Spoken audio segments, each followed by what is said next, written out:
Studio lights. Last night that the lights went out.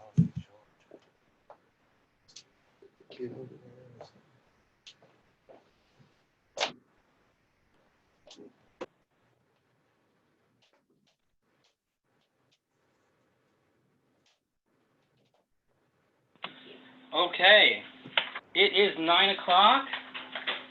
We have a whole lot of people here that have joined us so far, and people are continuing to pour in. Happy Friday to everybody. Thank you to everybody who's joining.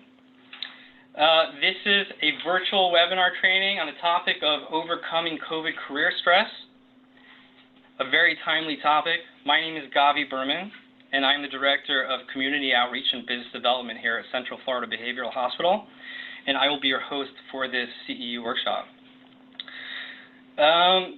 Today we have a lot of people joining us. We have mental health professionals, and we also have a lot of just regular normal people who I think were interested in this really, really timely topic. This is timely training.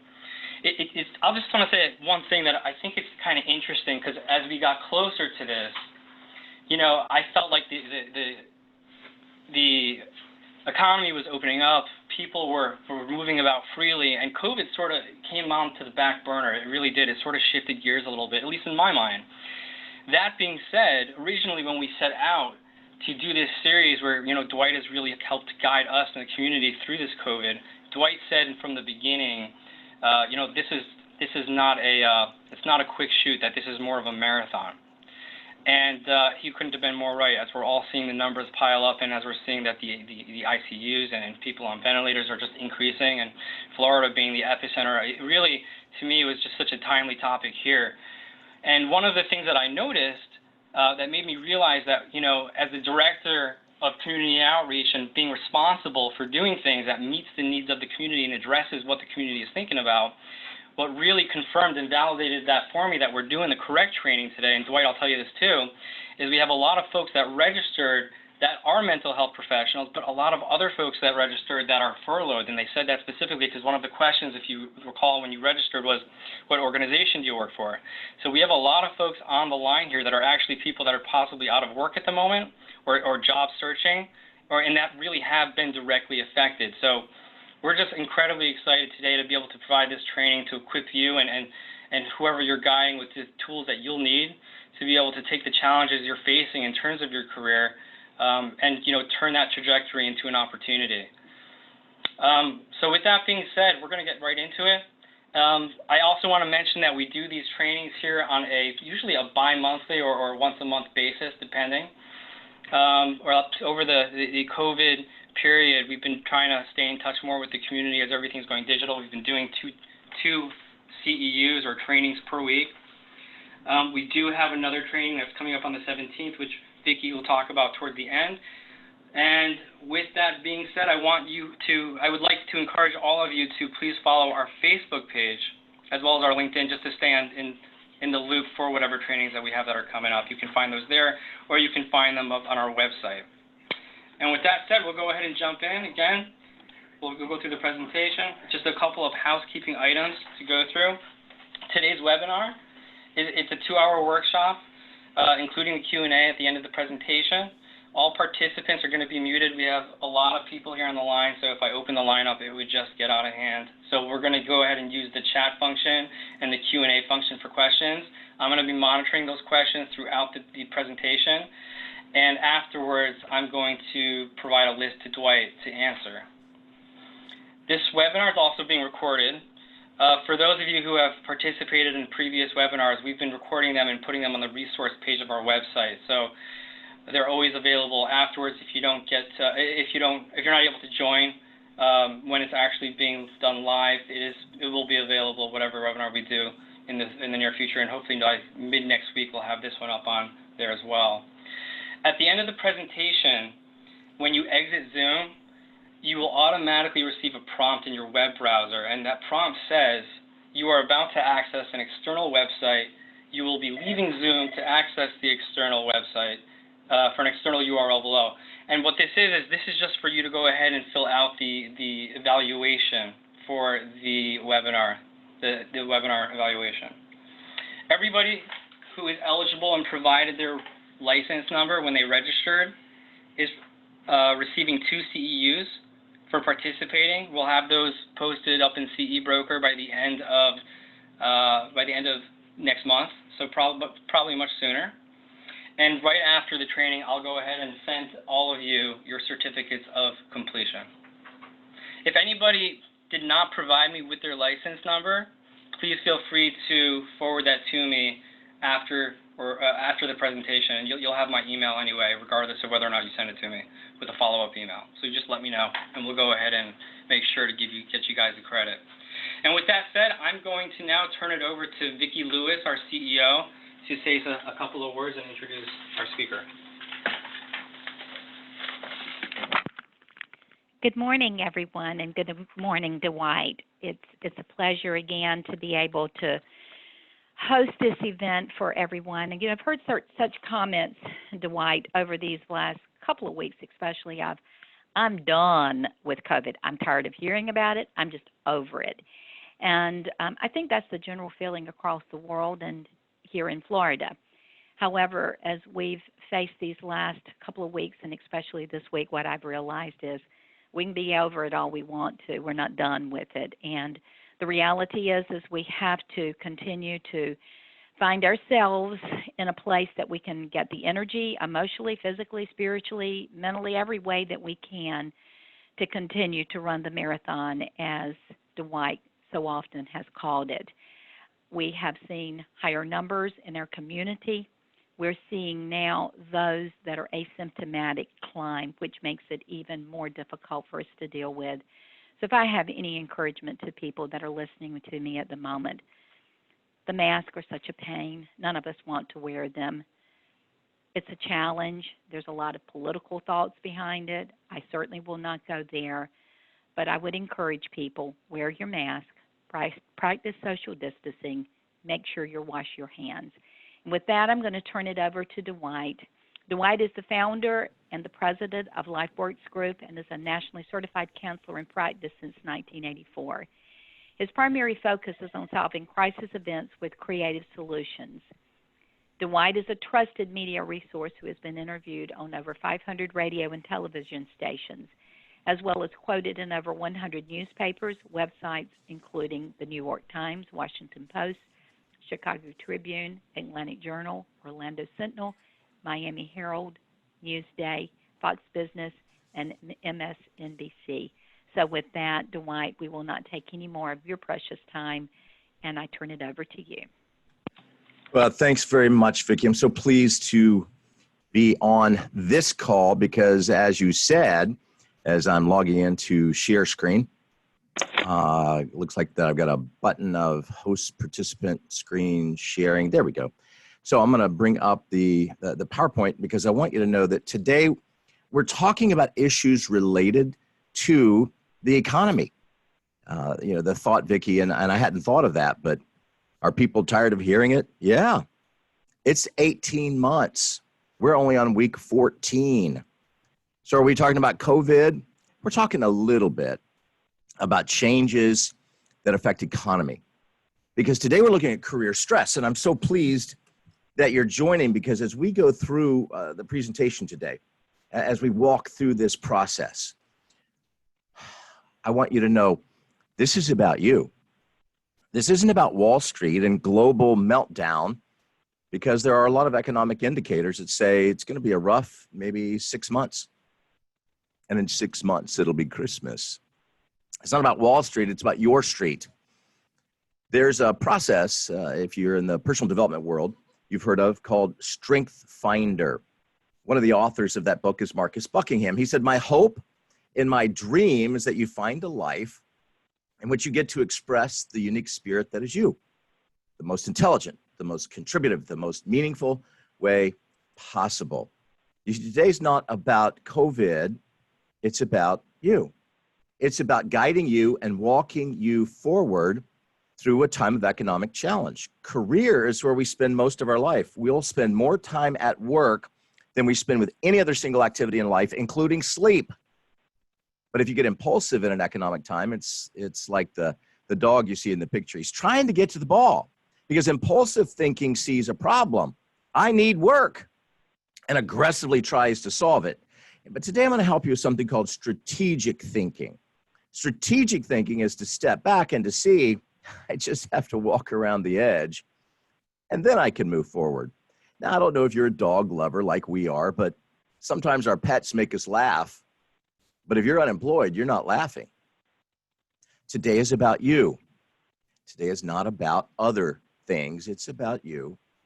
Brene Brown, the researcher at the University of Houston and a popular TED talker, says when we deny our stories, they define us. But watch this. When we own our stories, we get to write the ending. You see, it's about you. It's not what happens on Wall Street. It's what happens on your street. Because you get to write the story. And I think about stories because our family loved Disney and Disney films. And if you haven't seen it, there's a Disney film called Monsters, Inc. And it's a really cute story. And if you know it, you know that it's built around the idea that small children know that there are monsters in the closet and there's monsters under the bed. And then they scream, and the scream creates electricity for the monster town. But you see the little girl on the bottom? Yeah, her name's Boo. And she's just a little girl who's not afraid of the monsters. She doesn't see a monster. She sees a big furry guy who smiles. Here's the point. Monsters don't have power. You have power. It works the same way with hope. It works the same way with fear. If you're afraid and you give your power to fear in an economic downturn, you just gave away your power. But remember, hope has power just like fear does. You do get to make a choice. Now, here's a principle that I want you to be able to see. Looks like Gabby just tried to call me. If there's a difficulty with the audio, just send me a text. Dwight, are you, Listen. sorry, this is Gavi. Are you able to share your screen? Oh, yeah. I put I it on think, screen share. Let's go back. Yeah, you know what? I had to change one of the settings. So now you should be able to share your presentation.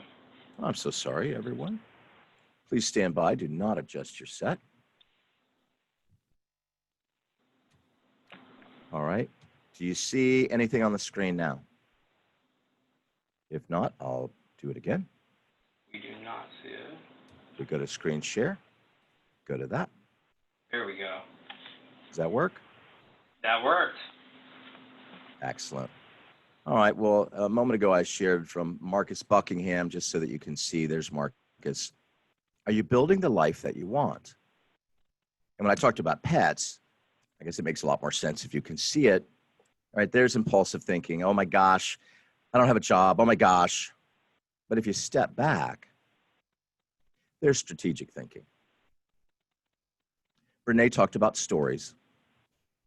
And there's the monsters. Monsters don't have power. You have power. Your choice has power. Here's what it comes down to. Our key theme in today's presentation, our key theme is about you. But understand that a job is about income. And income, that's important. We need income. And I want to talk to you about very creative ways to find income. But please do not make the leap. If I've lost my job, then I'm lost.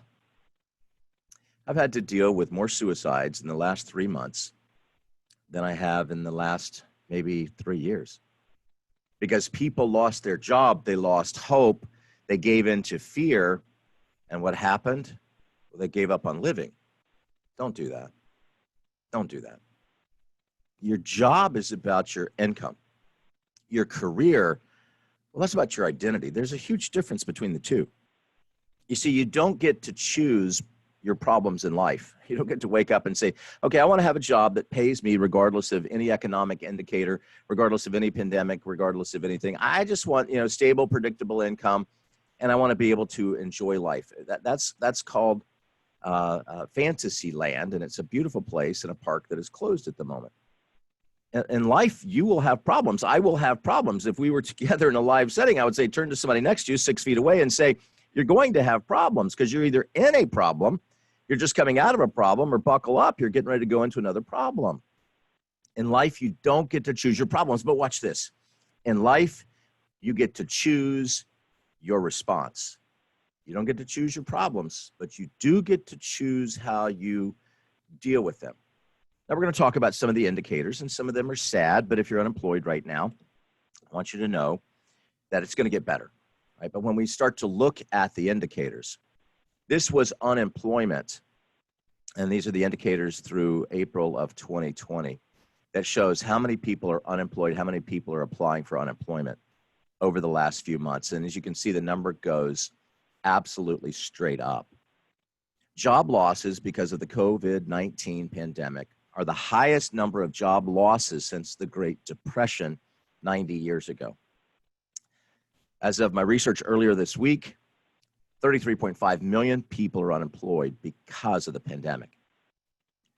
And Forbes magazine says the coronavirus recession will last longer than most people admit.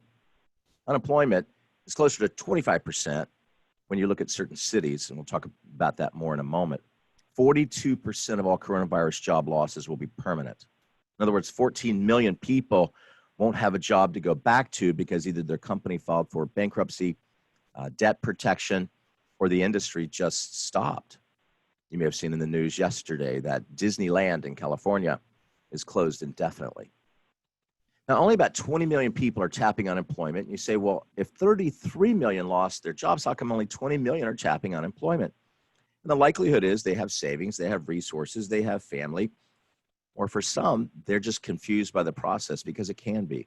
Listen, if you worked, you lost your job, and you're eligible for benefits, unemployment benefits, food stamps, you're eligible for medical assistance, take it. Don't feel like I have failed. You didn't fail. The economy failed. You were working. But when I look at the gap, 13.5 million people not taking unemployment, I hope it's not because they feel like they failed or I'm too proud to be able to ask for help or to get some assistance. Stop. You didn't fail. The economy is failing. The economy will recover. COVID-19 will end. 16, 18 months from now, you'll hardly remember what's happening right now, but I'm going to give you some strategies today. In fact, I hope that you have a sheet of paper because we're going to cover a lot of data. I only want you to focus on the part that is applicable to you. When I take a look at guiding people through crisis and challenging times, remember, you don't get to choose the crisis. You get to choose how you respond.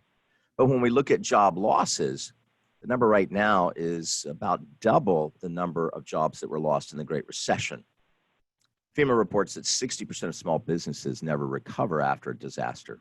But look at unemployment in Orlando, because we're the hospitality capital of the world, and we're in a global pandemic. And so what does it mean? It means we feel it the most. Unemployment in Metro Orlando, as according to the Orlando Sentinel last week, is 22.6%. It's the worst unemployment level in Florida. And as you look at the Great Depression numbers, unemployment during the Great Depression, the period of the 1930s after the great stock market crash on Black Monday, was 24.9%, 25%. Right now, Orlando is at 22.6%. What does it mean? It means it's not just affecting people's budget. It affects people's moods. Harvey Brenner's a researcher at Johns Hopkins. He said higher unemployment is related to higher incidences of serious mental disorders and depression. Gallup says people that are unemployed or underemployed, it means that you're working in a capacity less than your skill set. Usually it's just for income, and that's a good thing. Don't be afraid of that. Remember, your job is about income. You need income to pay the rent. Your career is about your identity. I'm going to walk you through the process to find what were you born to do. It's a pretty exciting process. But if you're unemployed or underemployed, Johns Hopkins says you're struggling. I've lived on the planet long enough and lived through a few recessions. It's like, yep, Johns Hopkins, I've been there. But look at how it can lead to depression, feelings of sadness and worry, more so than people that just have a job. There was a television series called The Office with Steve Carell, and it kind of made fun of people in boring jobs. But if you have a job that's boring, compared to not having a job, people will take the boring job. Why? Look at what happens with negative emotions, according to the research. 46% that are underemployed are worried. 27% feel sadness. 21% feel like they have depression, or they were told by a physician or a counselor that they had depression. And remember, depressed people who are feeling in that downward spiral, they're more likely to lose their job. Look at the quote in yellow. Unemployed are twice as likely to die from suicide as the employed. Don't give up hope. You and I get to make a choice. Remember, fear has power if you give it power. Hope has power. You don't have to give in to fear, but you do have to get creative, because look at this. In the same Gallup survey, 42% of the underemployed said, I'm having a great time. David Dooley at the University of California at Berkeley said, unemployment can be a mixed bag. It can be a downright good thing if the job you're getting away from is extremely difficult and unpleasant. It's not surprising that some people report they're satisfied. They're finding useful and beneficial things to do with their increased time. So how do I go from struggling to thriving?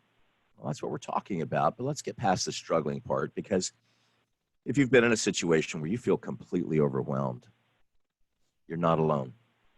There are resources, there are people, there are agencies that can help, but you have to deal with the emotions. Look at this. People who've recently lost a job, according to the National Institute of Health, are at special risk for developing major depressive disorder, right? Major depressive disorder. Now, women are 70% more likely than men. Look at the symptoms. I feel worthless, self-hate or guilt. I should have seen this coming. I should have finished my degree before all of this. They feel hopeless and helpless. They have no energy. They can't concentrate. Excessive sleeping. Social isolation happens with depression. But what if I'm on community lockdown because of local government? Then I'm at a special risk. And so when we start to look at this, because people are more likely to feel suicidal. Good news, not everybody goes into depression. 5.7% of the participants don't go into major depression, according to the National Center for Behavioral Institute. 41% had slight depression, 42% had moderate depression, 9% went into a deep depression, but almost 6% said, I'm going to get through this. But look at anxiety, because with depressive disorders, different than anxiety, they are co-linked when you lose a job. In regards to anxiety, 41% said, I'm going to be okay. Maybe they have family, they have a support system through their church. Maybe they have no debt. They did that whole Dave Ramsey thing, and they're not worried about their debt ratio. They had an emergency fund. But when you lose a job, 23% have slight anxiety, 19.8% moderate, 15.7% deep anxiety, right? The numbers are almost double on anxiety than depression. Now, on a typical day, this data is pre-COVID-19. On a typical day, in a typical year, 1 in 5 people, 20%, have a mental illness. But only 40% of those receive any mental health services. 1 in 25 will live with a serious mental illness and not get any treatment at all. Every other person in their lifetime will go through a period of major depression or grief or loss or pain, the different things we've been talking about in the series. But when you feel those emotions, for some people, it leads to job loss or family problems. The number one reason that's listed about why people get a divorce is money. They fight over money. Is it because they don't have enough money? I live in Central Florida, which is the 9th Judicial Circuit. And here in my part of the state, the people filing for divorce, the average income is a little over $77,000. And by the way, if you know, the national number for average household income is right at $50,000. So the average person divorcing where I live actually has more money than the average person in the country. So is it really a money problem, or is it something else? As we go along, because for many people, it's not about money, it's about their identity, and they feel very attacked. And so when a person loses a job, if that relationship was strained already, the relationship may go over the edge. And it's not just things that they argue about. Oh, you spent money on this. I spent money on that. Well, mine isn't as bad as yours. It can get very violent. It can get very dangerous. For some people, it leads to health problems because they lost their insurance or they're afraid to go to the doctor. They don't have any money to be able to go get basic things checked. We're starting to see some of that. Maybe they kept a job, but maybe the company is struggling. Maybe the company's asking everybody to take a pay cut. You know, if you look at people with job problems, how does that affect their mental health? Well, for some, it goes into addictions. Other people relapse. They relapse with drugs. They relapse with addictive disorders like gambling, pornography, prescription drug addiction. Some people have eating disorders. But some people, when they feel that pressure, they don't hold it inside and become self-destructive. They vent it to the people that they say they love. And you say, is that about money? No, it's about something in them. Money's like a magnifying glass. It just magnifies what was there. If someone had a weak relationship pre-COVID-19, they may be in a very dangerous relationship right now.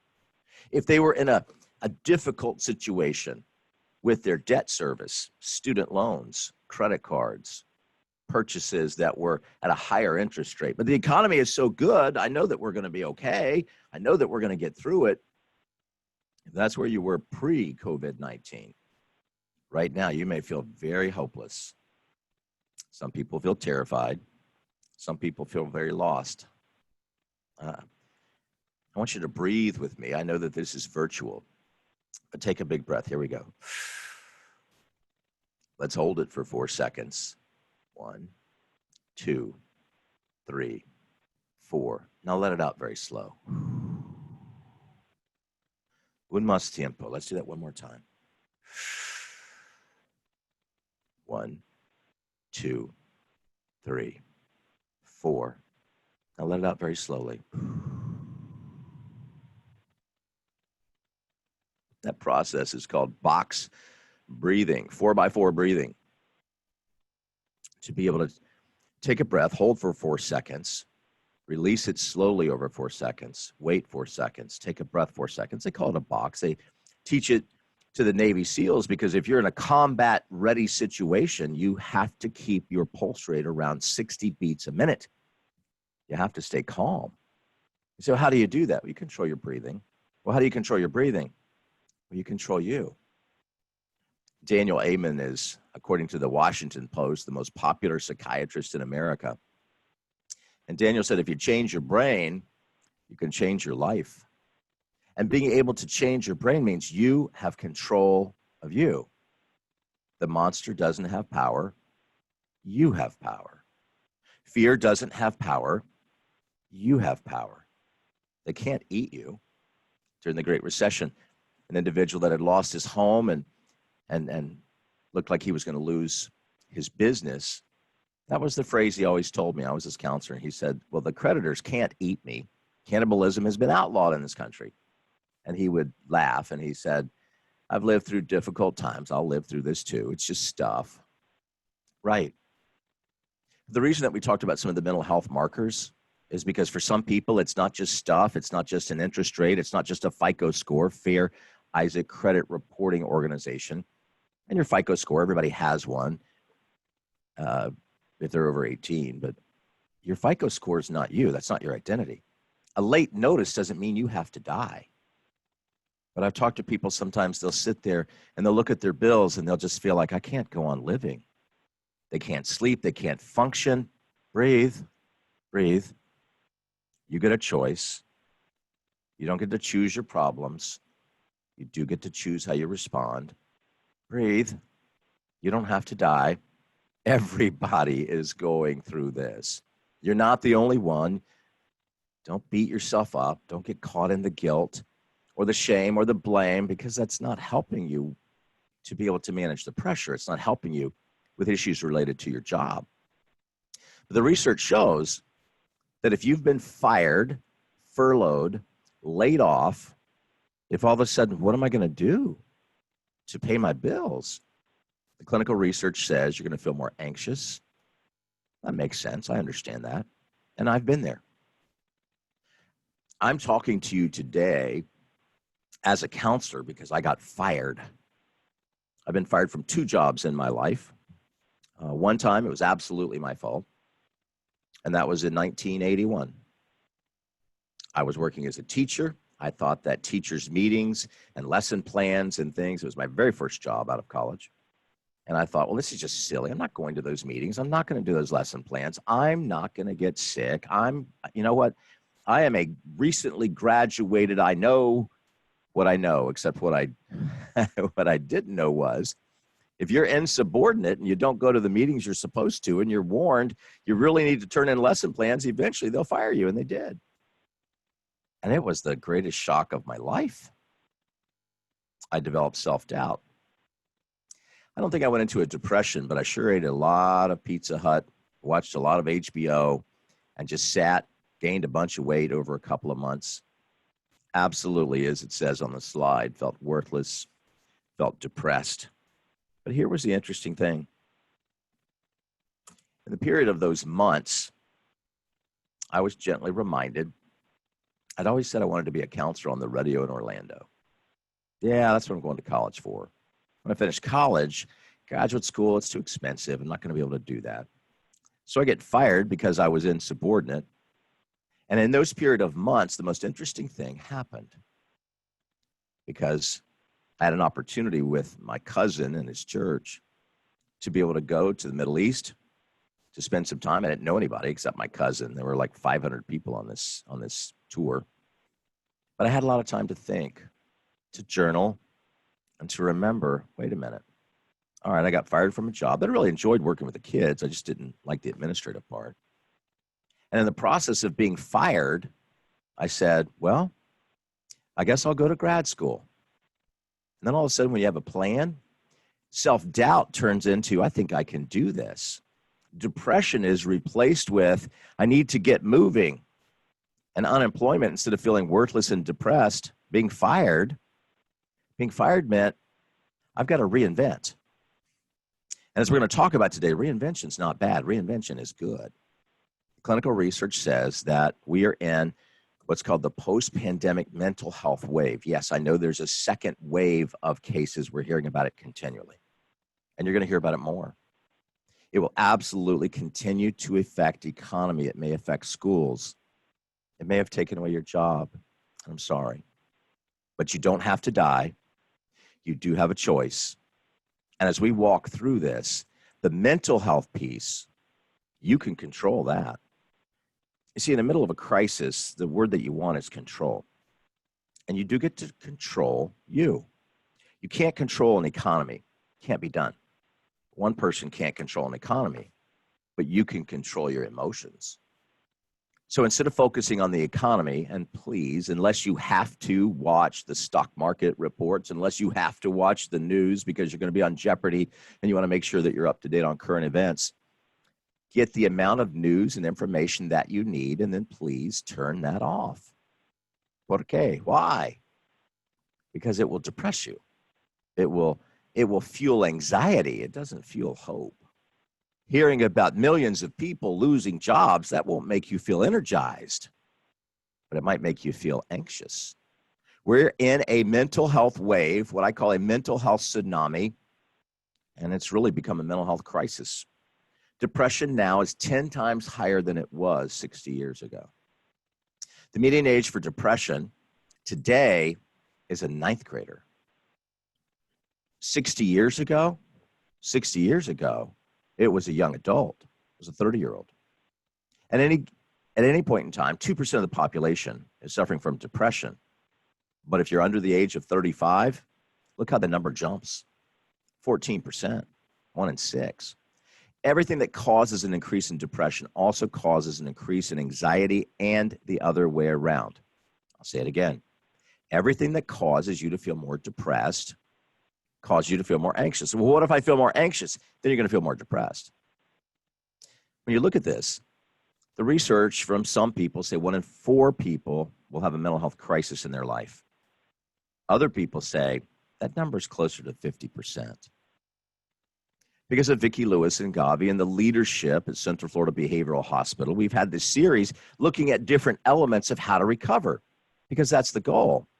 And today we're looking at, well, how do you recover economically? How do you recover to be able to move forward? Well, you recover by working on you first. Because if you're not working on you, remember, I can't control the global economy. I can't control what's happening at the stock market, but you can control what's happening inside of you. You don't have to be afraid. You have choices. You have options. I'm going to teach them to you today. And when I say options, I always smile because when my kids were little, I taught them the formula of Yahoo. No, not the online service that's owned by Verizon. Yahoo, spell it out. Y-A-H-O-O. You always have options and opportunities. You always have options. You always have opportunities. Well, I don't like the options. Let's get creative. Here's what happens in a crisis. If we were on video, I would hold up a little model of the brain I have here on my desk. And I would show you the prefrontal cortex. That's where we do our executive functioning. That's where we do our creative thinking.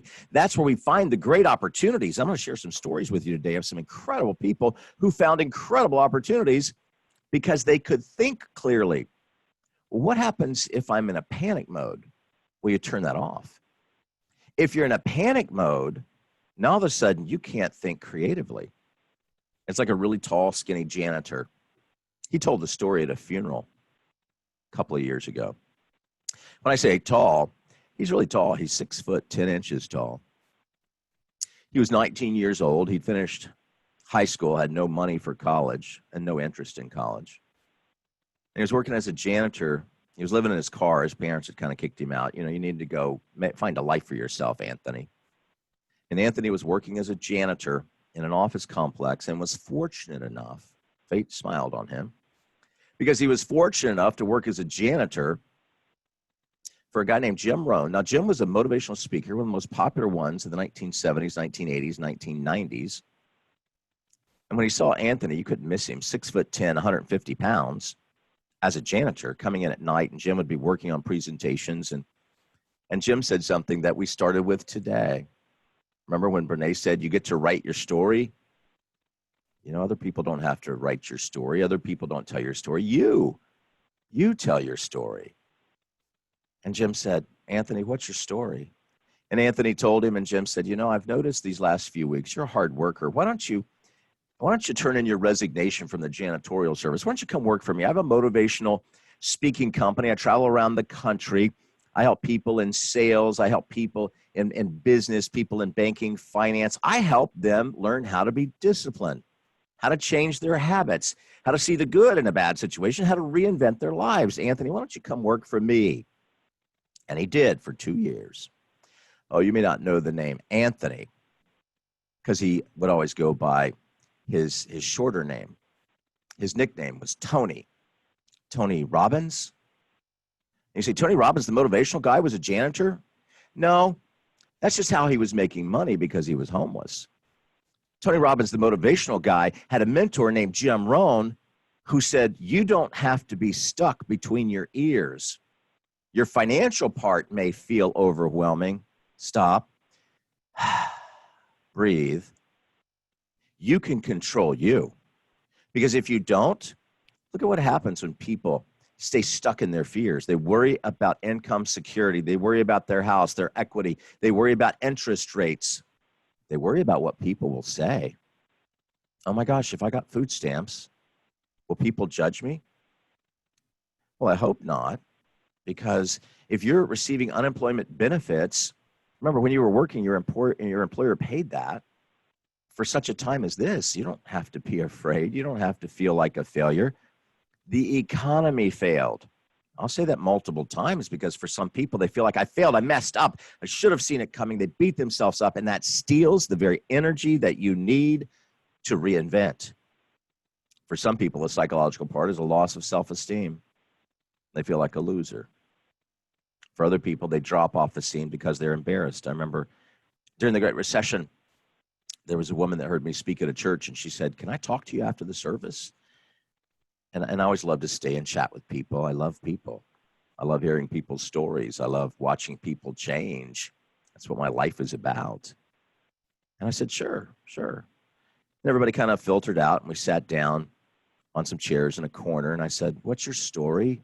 And she said, well, I got divorced right before the recession, and I've been living in the big house, but it's in foreclosure. I've been there a couple of years. And she said, I wanted somebody to know my story. I said, and she was very weepy. And I said, are you okay? And she said, the swimming pool is black.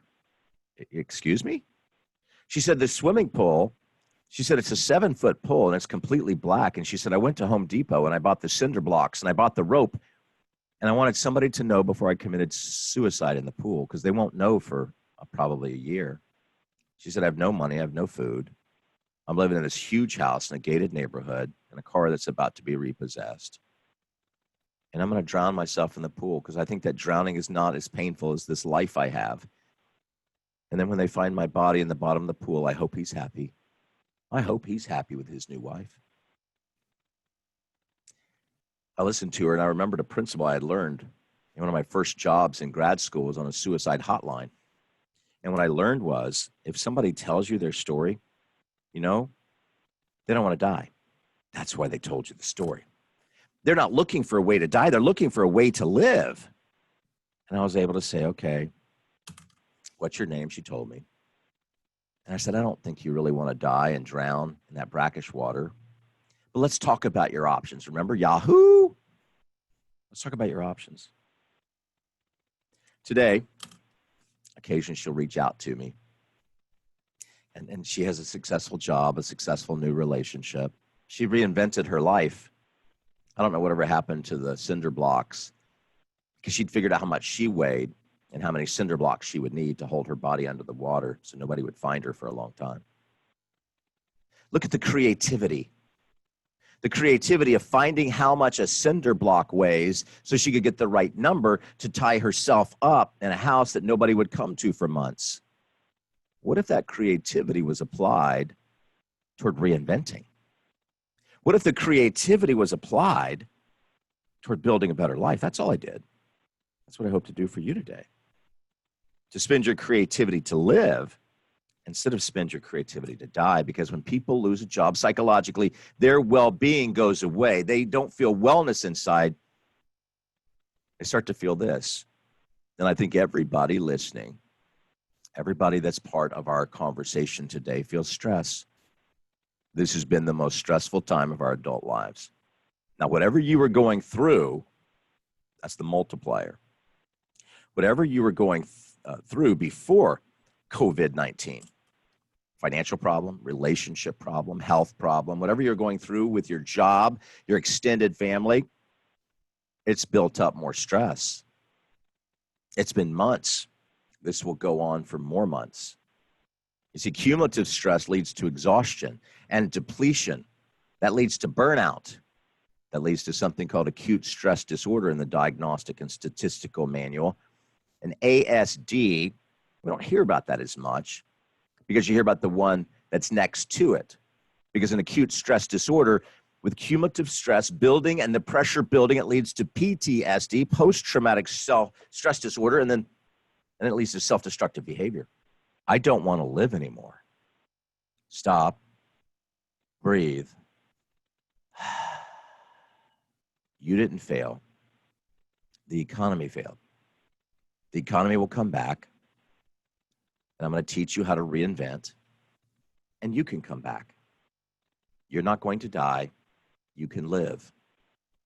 You see, if people are at level 6, if you're looking at the screen, if they're at 5 or 6, they don't believe that anymore. They believe the monster of fear. They don't believe in hope. They don't believe because they feel lost. A book that I read early in the pandemic shutdown, and I'd heard about it, and absolutely a life-changing book for me. I love to read. I read a book a week, sometimes 2. And people say, how do you have time to read? I ask them, how do you have time to watch so much TV? The research that I have access to from the AC Nielsen Company tells me the average American adult spends a little over 3 hours a day, 21 hours a week. It's almost a full day a week, just watching TV. That's not counting Instagram or Facebook, Twitter. That's not counting the things they do on Pinterest. And so if you're spending a day a week with media, I don't know how they do it. I couldn't do that. But to read, and so I read this book in about 2 days because it was riveting. If you don't know his name, Johann Hari was the golden child in the early 2000s. He was a Pulitzer Prize winning, every award you can win writer. Everybody loved him in London and New York. And then they found out that he really didn't have lunch with the Dalai Lama. He made it up. They found whole sections of his books that he had literally copy-pasted in the early days of being able to do that before fact-checking through artificial intelligence was so rapid. And he lost and was stripped of all those awards. And he was kind of off the grid for about 5 years. But writers write. That's what writers do. That's what creative people do. And he wrote a book called Lost Connections. Now, here's the concept. He said, depression and anxiety, it's not coming from where you think it's coming from. It's coming from disconnection. He said there are 9 reasons that people feel depression and anxiety. Here we go. Disconnected from meaningful work. It was number 1 on the list of why people feel depression and anxiety. You and I will spend more time in our lifetime at work than any other single activity, more than we spend time with our family, more than we spend time on self-care, more than we spend time on sleep, more than we spend with our kids. Work.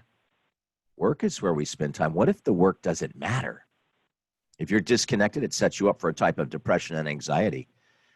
I go to a job because it pays the rent. I hate it, but I go. I wait for the clock to hit 5 o'clock so I can get home to fix something to eat so that I can try to watch a little TV, eat a microwave Swanson Hungry Man dinner, go to sleep for a few hours, try to think about the day, get up to go to work so I can pay the rent.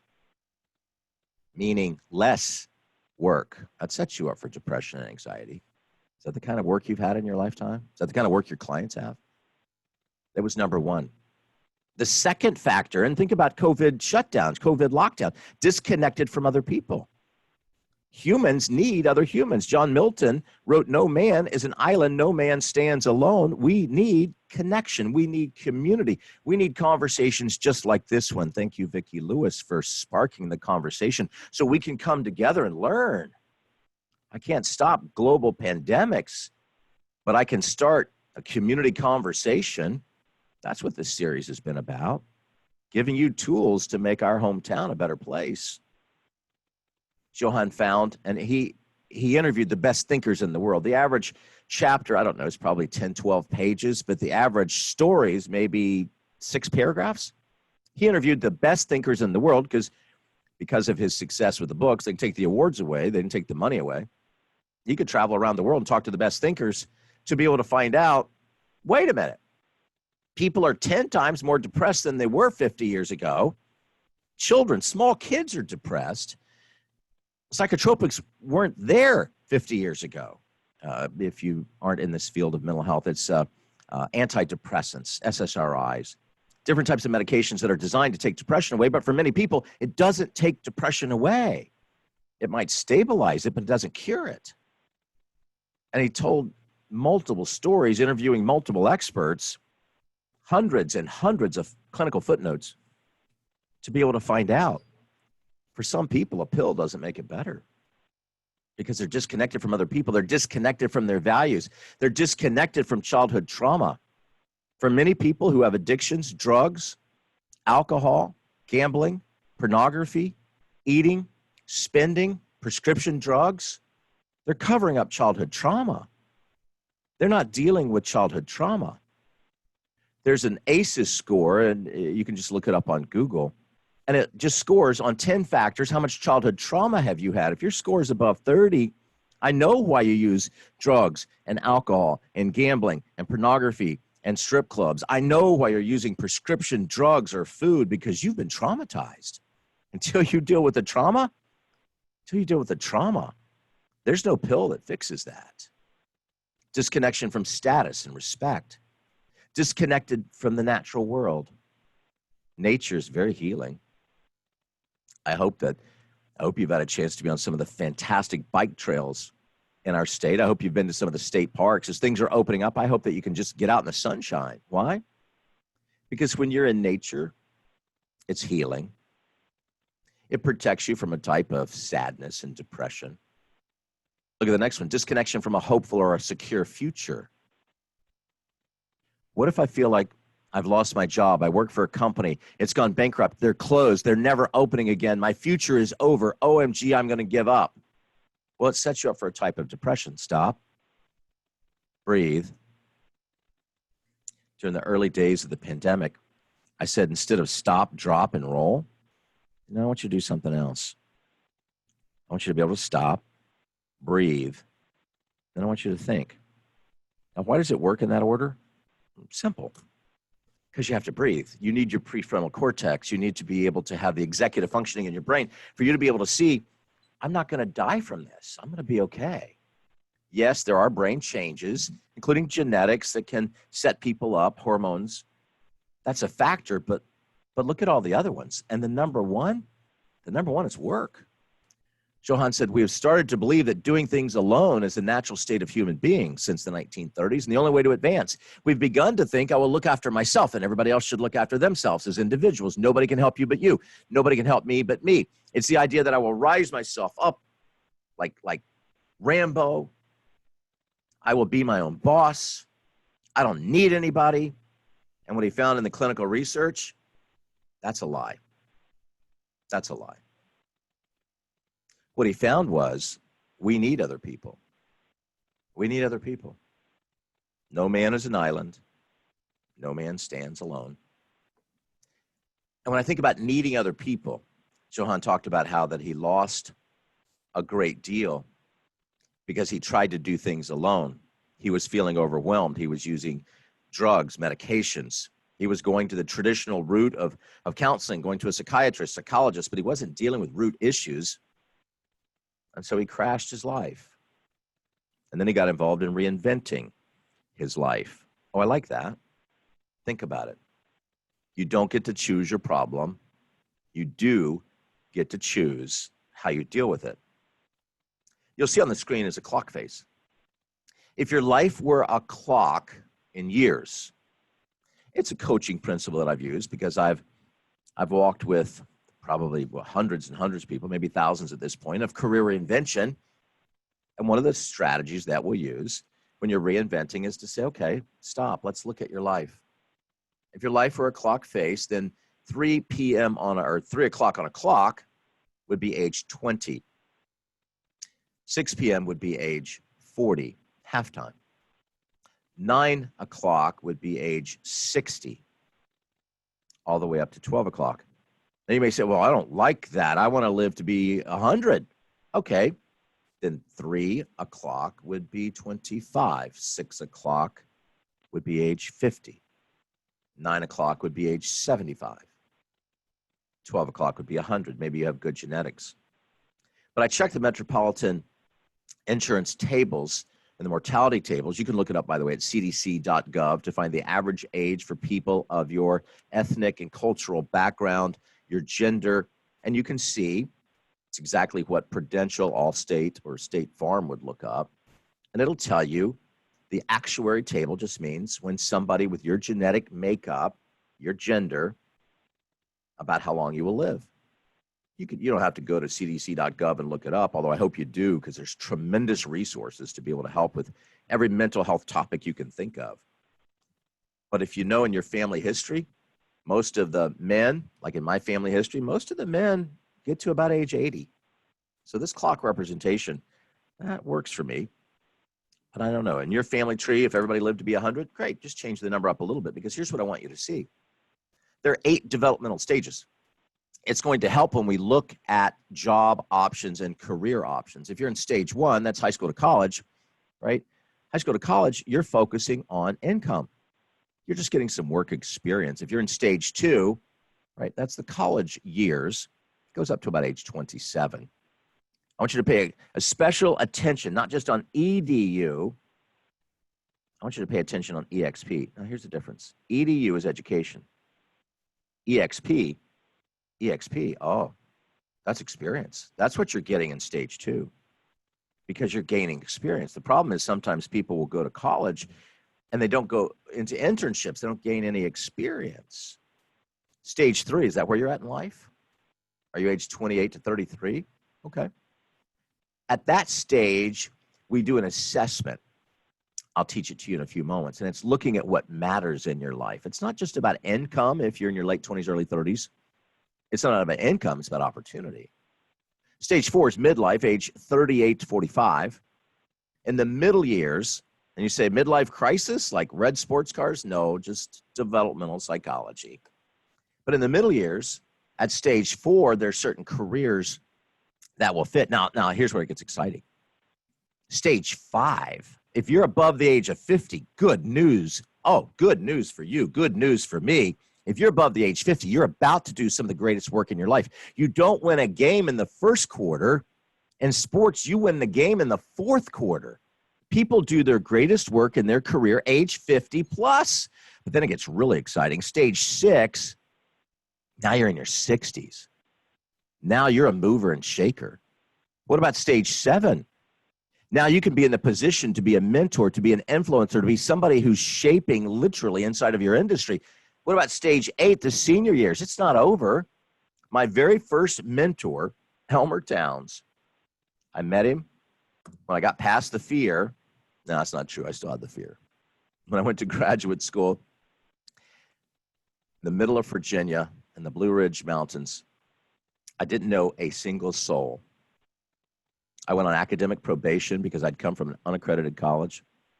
And what I did not know is that Elmer Towns, the co-founder of Liberty University, had gone to SMU, Southern Methodist University in Dallas, and he'd come from an unaccredited college. Elmer told me this just a couple of years ago. But he said, Dwight, a guy gave me a chance at SMU. And he said, once a year, I look at somebody who I take a chance on. And on my very first day at the new student orientation, I got there 2 hours early because I didn't know a soul and I was terrified. I saw a guy drive up in a white Buick and I helped him unload his car. And I said, hi, I'm Dwight. What's your name? And his mom always said, introduce yourself. And he said, I'm Elmer Towns. He said, where are you from? I said, Orlando. He said, you're the one. He said, I took a chance on you. Now, he didn't tell me the backstory about SMU, but I knew that he had taken a chance. Here's why I told you the story. Elmer is 87 years old. He co-founded Liberty University. He speaks over 100 times a year. He's written 151 books. He started mentoring me that day, and he's been one of the best friends I've ever had. In his 80s, on his way to a healthy 100, he's changing the world. He's mentored thousands of people. So what stage are you at? If your life were a clock face. Because you see, unless you're in that very first part between 12 and 3, I would not be worried about the Olympics or a career in professional sports. But just the age on your driver's license is going to give me some insight into where do you fit? Where do you fit? What stage are you at? At every stage, it answers some questions. Now, in a global situation like this, some people will say, should I take a pay cut? And the answer is, okay. Yeah, you can take a pay cut. Income, not identity. A job is about income to pay your bills, and that's a good thing. Identity, oh, that's your career.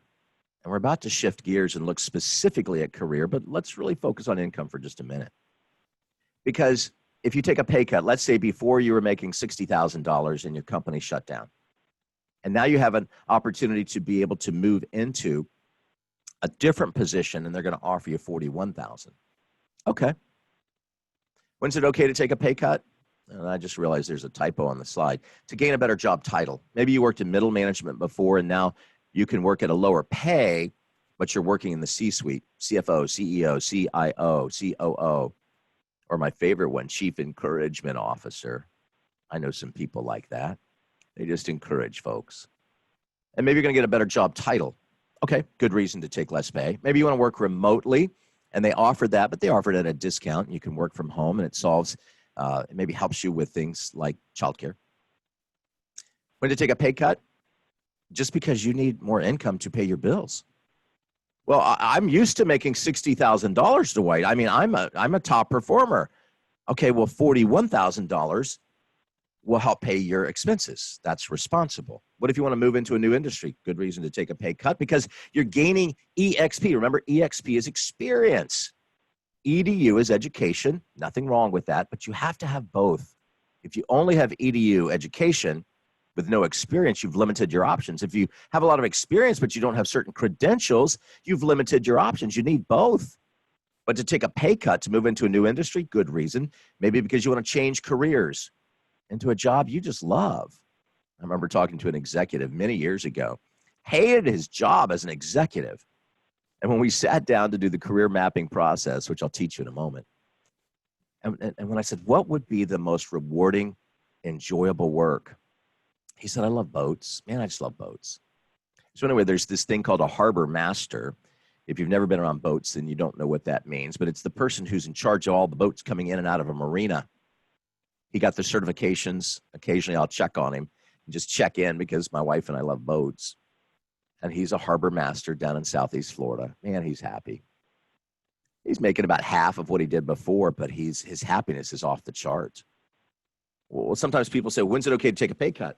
They're telling me I've got to take a 20% pay cut or they're going to let me go because the company is downsizing. Okay, good reason, no problem. Maybe you have a mortgage. Maybe you have kids in private school or childcare costs. You're helping with an aging parent. Well, that's totally fine. 20%. Don't attach it to your identity.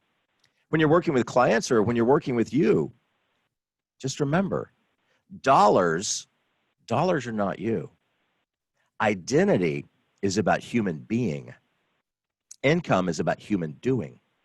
We can do lots of things. We can do lots of things to create income. And I don't want you to be afraid of that. One of the people that wasn't afraid, he always got more creative when things got difficult. That's a very young Walt Disney. This is from a book, The Complete Story of Walt Disney. It's about 900 pages, written by Neil Gabler. Fascinating, fascinating story. But that's an actual photograph when Walt Disney was 21, boarding a train to leave for Kansas. Or to leave Kansas, I'm sorry, he was going to California. He took a last look at the city where he trudged through darkness and biting snow as a paper boy to help his family earn a living for 6 years, where he'd stood up to his father's aggression, where he'd immersed himself in drawing to find an escape, and began to work as a cartoonist, where he'd attempted and failed in an illustration business and then found his passion in animation, where he'd opened his first animation studio only to see it go bankrupt a year later.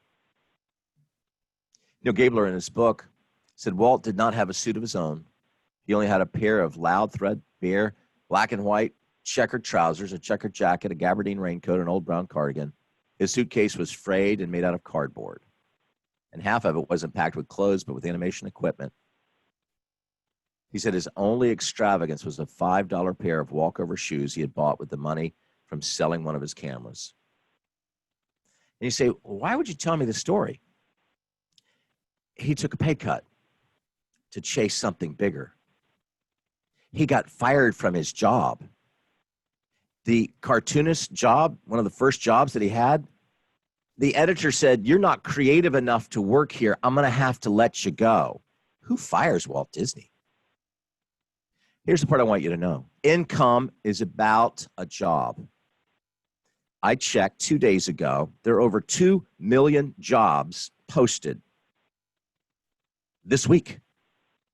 Instacart's hiring 300,000 people. Amazon's looking for 175,000 people. Lockheed Martin is hiring 5,000 people. Sure, places like Walmart, 50,000 workers. McDonald's, 260,000. But Cleveland Clinic is hiring 2,000 people. Chase, JP Morgan, 2,500 people. FedEx, 35,000 people. Advent Health, the largest healthcare system in our state, 5,000 jobs open right now.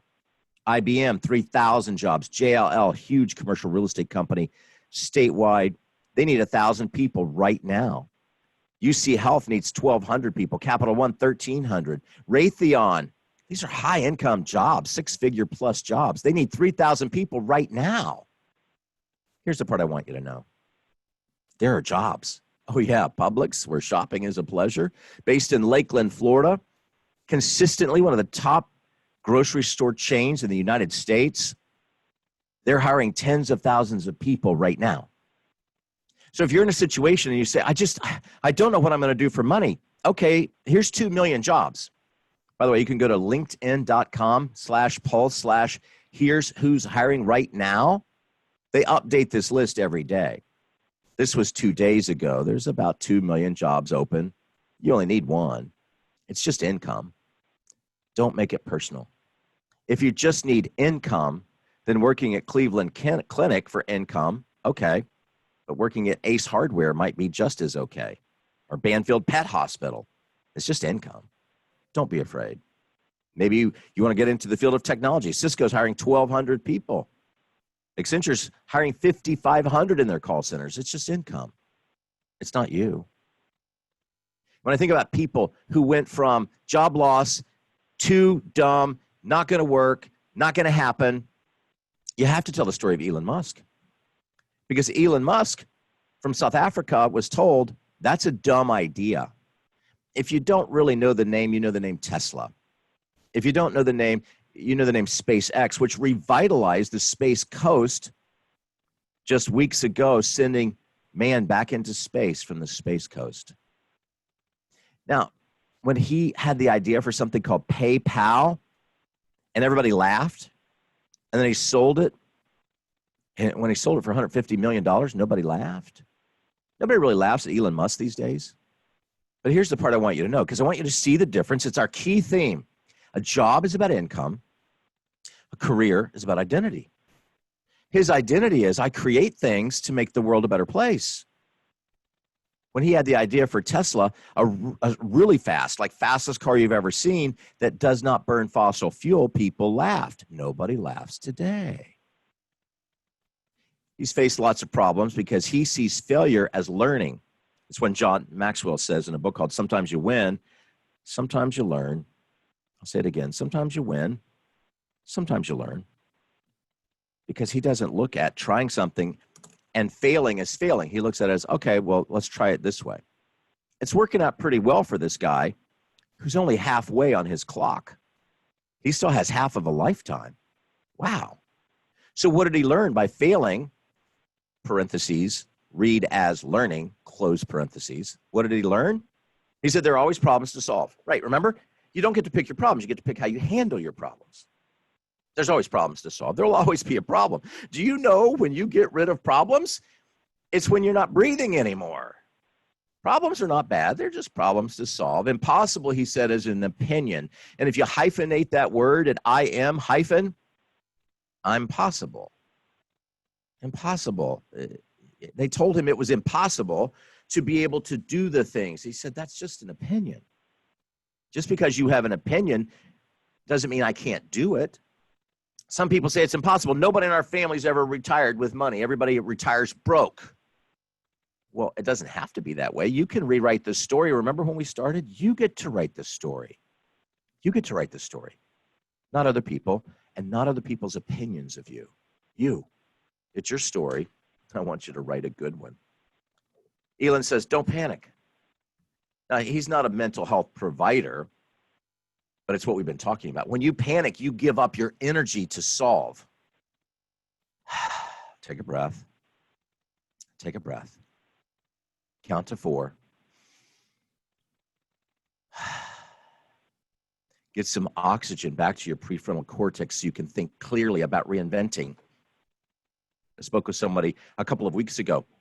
She's a counselor in a small practice, and she said, most of my clients work for companies, and I was using their health insurance, which was great. It was kind of easy, and now they're laid off from companies that are bankrupt, and they have no insurance, and they have no money to pay me. And Dwight, I don't know how I'm going to pay the rent here.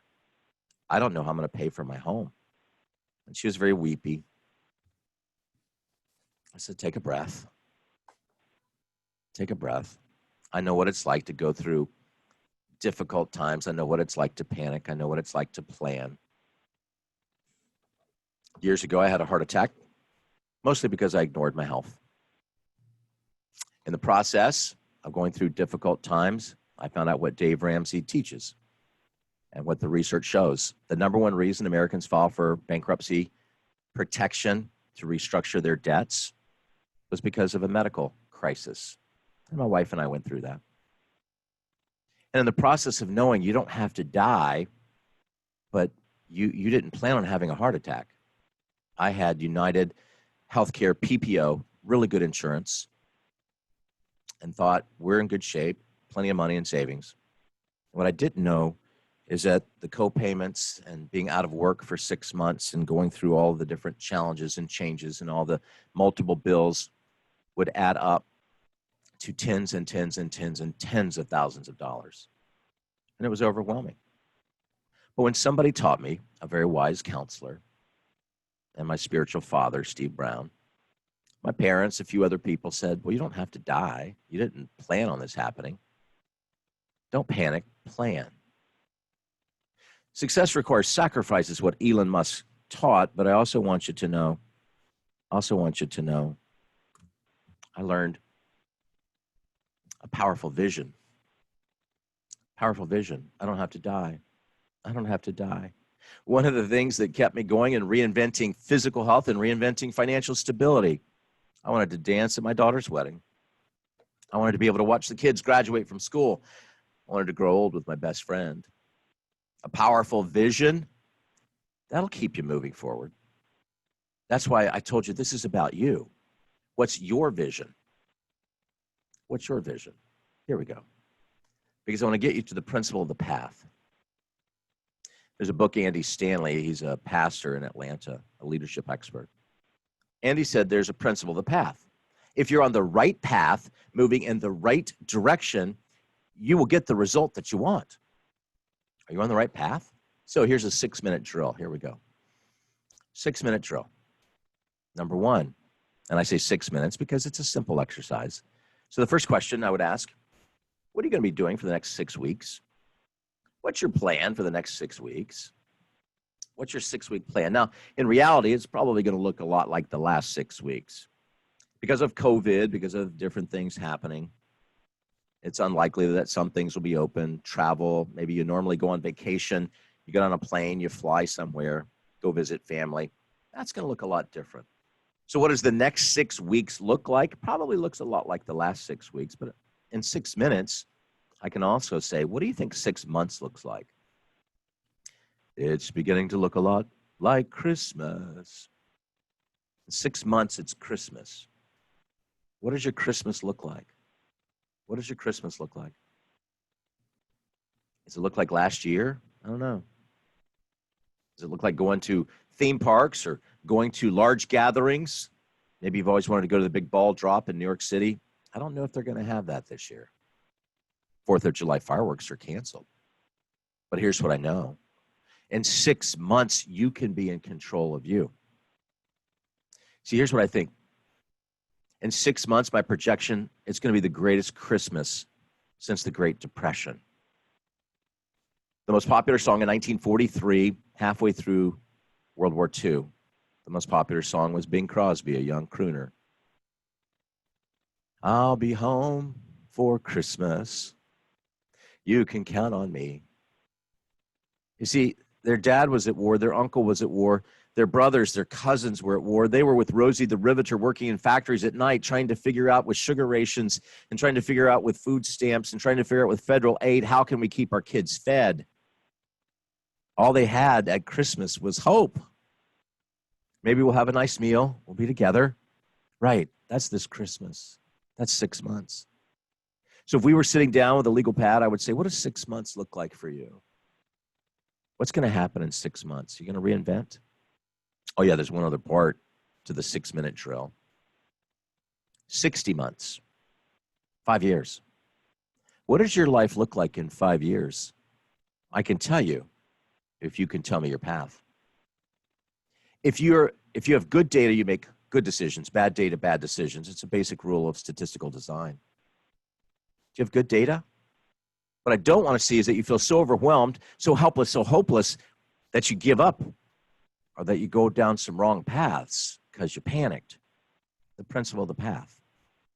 Because if you're on the right path, going in the right direction, you'll get to the right destination. I don't know if it'll be 6 weeks, 6 months, or 6 years. But I know from a career perspective, in 5 years, you can reinvent, get degrees, be at a whole new level of your career, a whole new level of life. Remember when I said good data, good decisions, bad data, bad decisions? There's a place called Death Valley. If you've ever been there, you know that it's striking and terrifying at the same time. There's nothing green. A couple of years ago, when GPS in cars was a new thing, there was a mom, her name was Alicia, and her son Carlos. They left from Las Vegas, and they were using GPS, and they were going to go into the desert and have an adventure, a day adventure. They ended up being stranded for 5 days out of gasoline. Their car was stuck out of fuel in an isolated part off the main road. The mother was eventually rescued, but their family dog and her son died. And the authorities were piecing it together because people had been looking for her. They just didn't know where she was. When they were piecing it together, they said, what happened?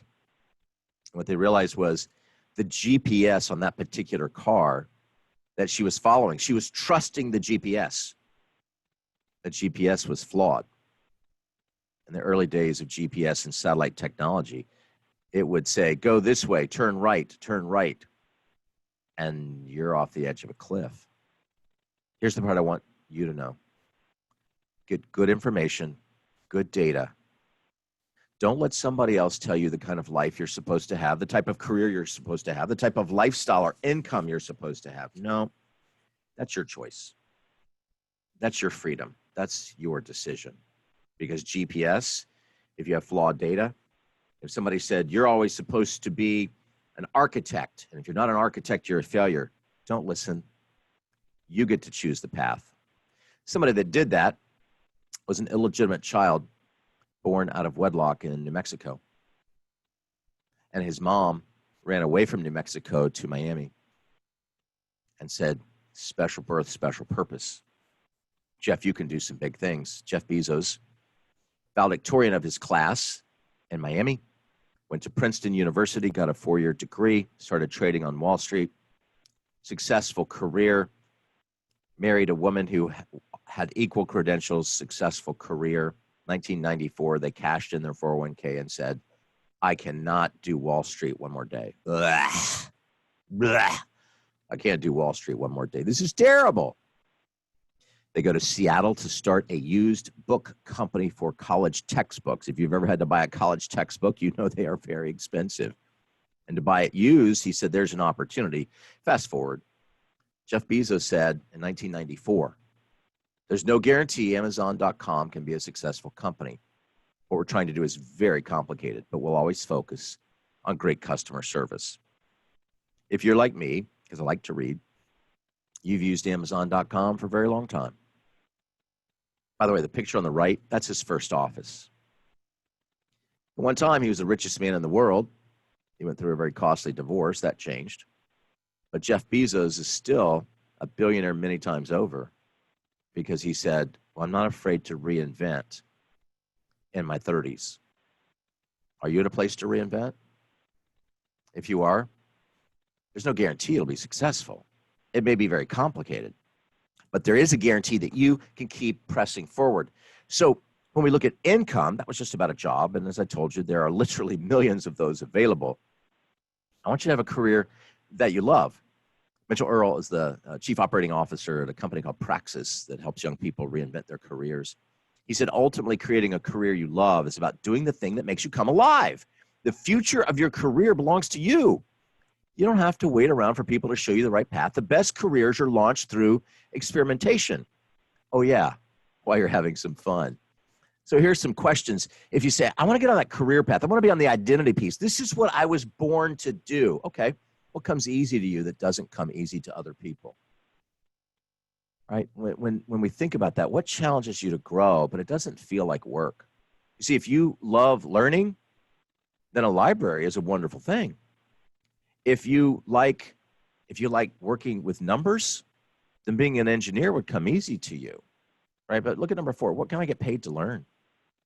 Number 5, how much money on a monthly basis do I need to survive? Not go out to eat all the time, just to survive. What's the bare bone number? Because you see, that gives you flexibility if you're going to go into a different industry. Number 7, what skills do you have that have value in the marketplace? What skills do you have that are transferable? Do you have communication skills, people skills? Do you have skills with technology?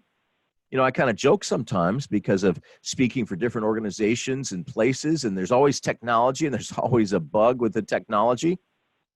It's why at Central Florida Behavioral Hospital, John has such a secure position because all of us need somebody to be able to push the button to make the technology work. Do you have those skills? What skills do you have? Have you always been told your whole lifetime, you know, you're just really creative. You can draw anything.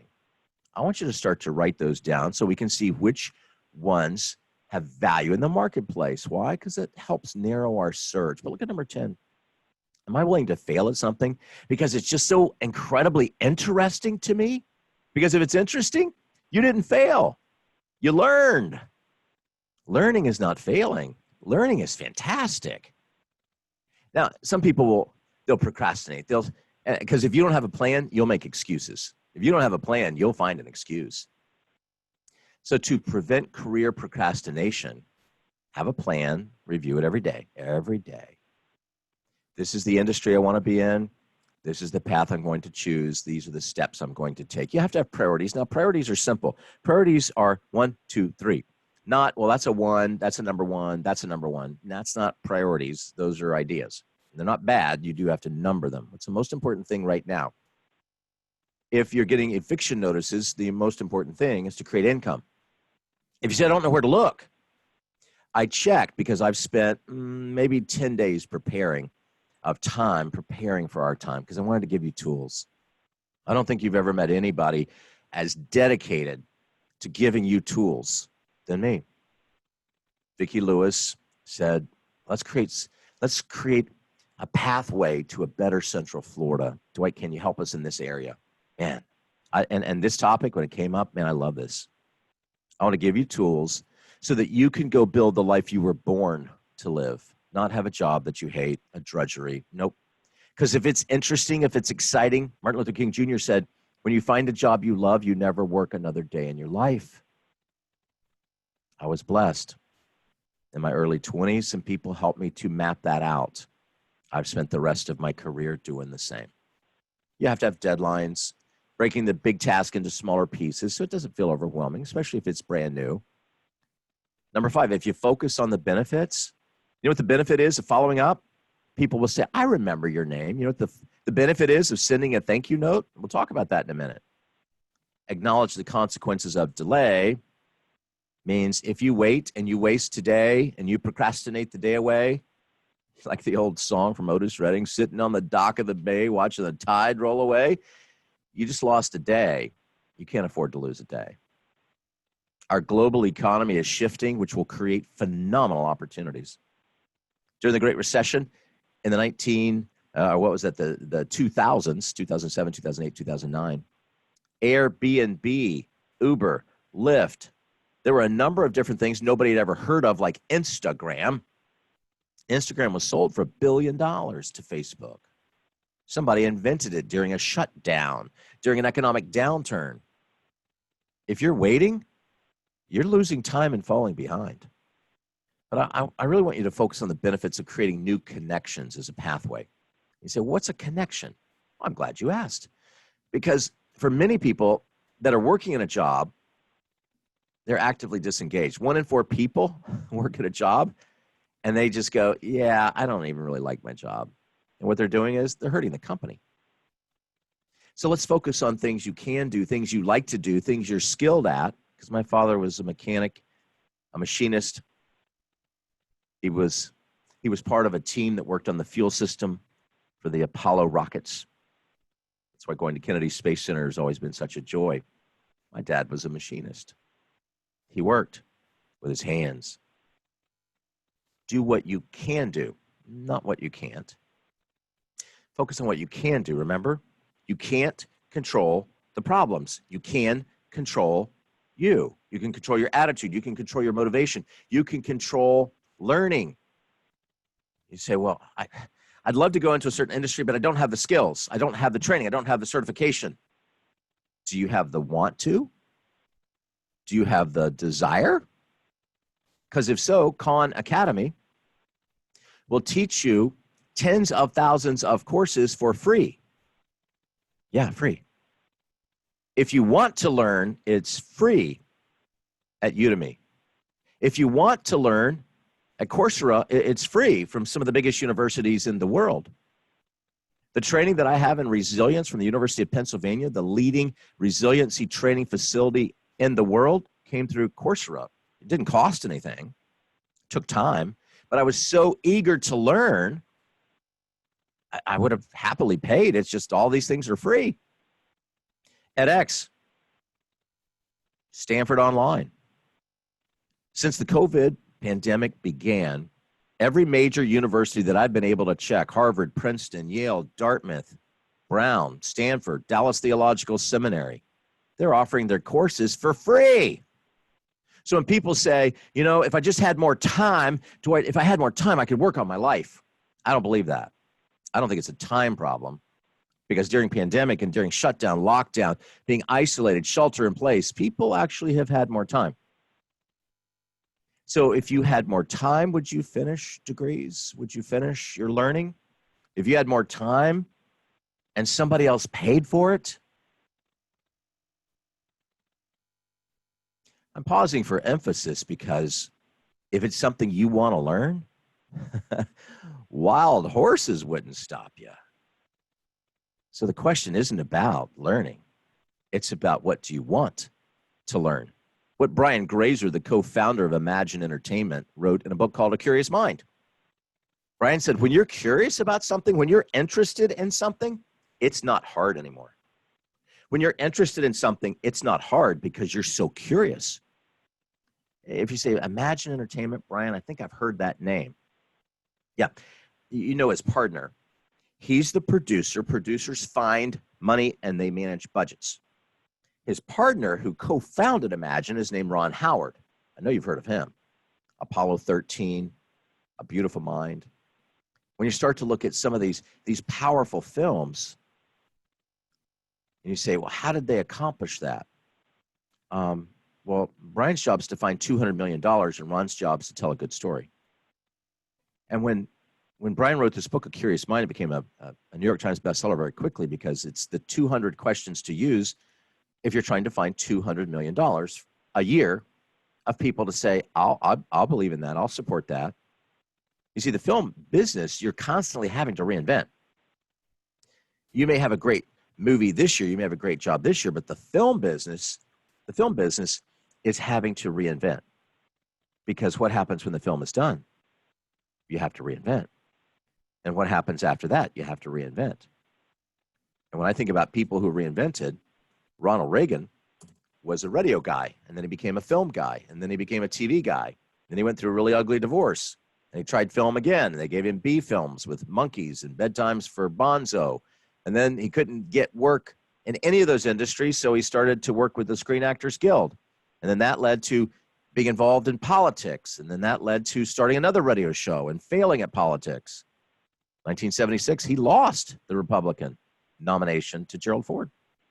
But in 1980, Ronald Reagan, who had been reinventing for 40 years, became the most beloved president of my lifetime. Why? He knew how to reinvent. He knew how to learn. He knew how to grow. So for many people, they'll say, if I had more time, I could accomplish. I don't think it's time. I think it's, I have to get you into the zone. What is curious? What is interesting? Oh, yeah. And the greatest place to learn, if you live in Central Florida, it's called the Orange County Public Library. Library of the Year in 2018. I love my library because they offer 900 plus classes every month for free if you have a library card on how to utilize your computer, how to design websites, how to become certified in Microsoft Word, Excel, Outlook, PowerPoint, how to be able to move forward with JavaScript. It's all free. There are podcasting studios that are available for free if you want to start a podcast. You see, the tools are there, the resources are there. It's not about time. It's not about money. It's about you. Are you listening to the monster of fear? Are you listening to the old critical voices? Oh, you'll never do that. Nobody in our family's ever had a successful job. Nobody's ever been able to accomplish that. No, everybody hates their jobs. We live for the weekend so we can get drunk, so we can pay the rent, to somehow go back to work on Monday for a job we hate. Please break that cycle. Learning is available for free when you know what you want to learn. Now, if you feel like I've been hard on you, Today's about challenging you toward what were you born to do? Jobs are about income. And if you're struggling with income, dial 211 on any phone in Central Florida. And there are over 1,500 agencies that'll help with groceries, electric bill. You don't even have to call 211. It's the United Way, by the way. It's the United Way hotline. You can call your electric company. They'll work with you. Every public utility in the country will work with you. You can defer and delay payments. You don't have to live in fear, but you do have to put some gas in the tank. I believe that we do that by putting our lives in balance. When you balance the physical, the emotional, the financial, the relational, the spiritual, the personal growth, when you balance having some fun, when you balance your life with your family, your future, your career, when you start to really live life, you become resilient. You become powerful. Now, when I look at this idea, and one of the resources that Gavi will send you, and there are a number that you'll receive because of our time together today. One of them is to see how resilient you are. Take a look at the chart. Thriving would be you're at 100% of your capacity. You're at the top of your game. You're having a good time, and you're helping other people. But when you drop down a little bit, it's because you're at a level of fulfilled, meaningful, purposeful, energetic, strong, empowered, driven, focused, growing, developing, learning, expanding, contented, peaceful, calm. All right. Are you even self-aware? Are you relaxed, stable? If you're right at average, that would be 50% of your capacity. You're just above stress. Moody, irritated, frustrated, angry. For some people, critical, complaining, blaming, irresponsible, weak, exhausted, depleted, overwhelmed, anxious, depressed, panic, fearful. Where are you at? Rage, attacking, condemning, infuriated, self-destructive, smoking, drinking, food, spending, wounded, shattered, failing? Are you addicted to gambling or porn or drugs or affairs or alcohol, prescription drugs? Do substances control your life? It's because you're closer to dying than you are to living. Your body's failing. That's when there's a risk for self-harm and suicide or homicide. You're at zero capacity. We've got to put some energy back in the tank, because if alcohol controls your life, you're going to die. Your legacy will not be good. You'll die with the music still in you, to go with the old song. But to be able to move forward, if I can get you to average, is just to be able to function at 50%. It's to become resilient. And there's a really interesting story, because when you see keep calm and carry on, you go, oh yeah, World War II. What I learned in my coursework at the University of Pennsylvania, Dr. Rivich said, resilience is the ability to bounce back from adversity. But notice this other part. Resilience is the ability to grow from your challenge. Right now, if you've been fired, downsized, laid off, furloughed, you're facing some challenges. Are you growing? That would be my question. You need new skills to get back on course. That's why in our series we said, let's talk about career. Because there is a direct link between employment and mental health. The clinical research is clear. We've had it since the Great Depression. When people are employed, even underemployed, they have better mental health than people who feel isolated, scared, and financially stretched. You need skills to get back on course when adversity strikes. You need skills to help you learn. You need skills to help you grow. And sometimes, just like Karen has been for me, you need a voice to be able to say, you can do this. Breathe. You can get through this. Oh, keep calm and carry on. Yeah, that came out of World War II, and it was never used. Here's how Wikipedia describes it. From early September 1940, Hitler ordered bomb attacks against British port cities and industrial centers. The campaign lasted until May, almost a year. It involved dropping 50,000 tons of bombs. The Blitzkrieg was the first time a European population had been subjected to heavy bombing on such a scale. Now watch this. More than 43,000 civilians were killed. 1 million lost their homes. 1 million people lost their homes. The result was not mass panic and pressure on the government to sue for peace as Hitler hoped. Watch this. The Blitz was the kind of war the British public had expected and been prepared for. You'll see that's a subway tube. People knew the Blitz would happen at night, and they would go get into the subways because it was far underground. As the bombing occurred, millions of ordinary people worked in air raid precautions, auxiliary services, undertook fire watching, joined in the Home Guard. This was a new form of warfare. They called it total war at the time. Civilians were now on the front line. Thousands wore uniforms. Thousands were trained. They were like soldiers, but fighting a different battle. At home, the capacity to withstand bomb attacks was because the citizens felt militarized. It was claimed survival was because of the British spirit. We know that ordinary people found psychological and physical resources. By the way, that's called resilience. The posters, keep calm, carry on. Oh yeah, they were printed. And they were put into a warehouse because the Blitzkrieg happened in May or in September. They didn't have time to distribute the posters. They were not found until the year 2000 in a warehouse. Only a few dozen were ever put up. Because if you know what you believe in a time of crisis, you don't need a poster. You don't need something to remind you because you already have something deeper inside. You have the power of belief. It's what they teach Navy SEALs. This is a photograph from Hell Week. Buds are the toughest top 1% of Navy seamen and Marines globally. In a book called Embrace the Suck, it's a new book, comes out in a few months, Brent Gleason talks about the Navy SEAL way. Because if you're facing incredible difficulties, okay, be a Navy SEAL. Lean into the pain, lean into the pressure. Of the top 1% who go to become a SEAL, 99% are sent home. It's only for the best of the best of the best in San Diego. What do SEALs do? Oh, look at number 3. They focus on what's in their control. Remember, I don't get to control my problems. I get to control my response to the problems. Stimulus, response. No. If your background is psychology, let me add a new one. It's not stimulus, response, stimulus, response, stimulus, response. Put one in the middle. Stimulus, hyphen, choice, hyphen, response. You get to choose your response. You get to choose how you manage the problems in life. Look at number 5. Understand the importance of emotional intelligence. If you're not familiar with the term, look up Daniel Goleman. He coined the term in 1995 as a researcher at Harvard. The most important skill you need in finding not just employment, but career meaning is EQ. If you don't know what it is, look it up, do a Google search. It's more important than your IQ, your intellectual quotient.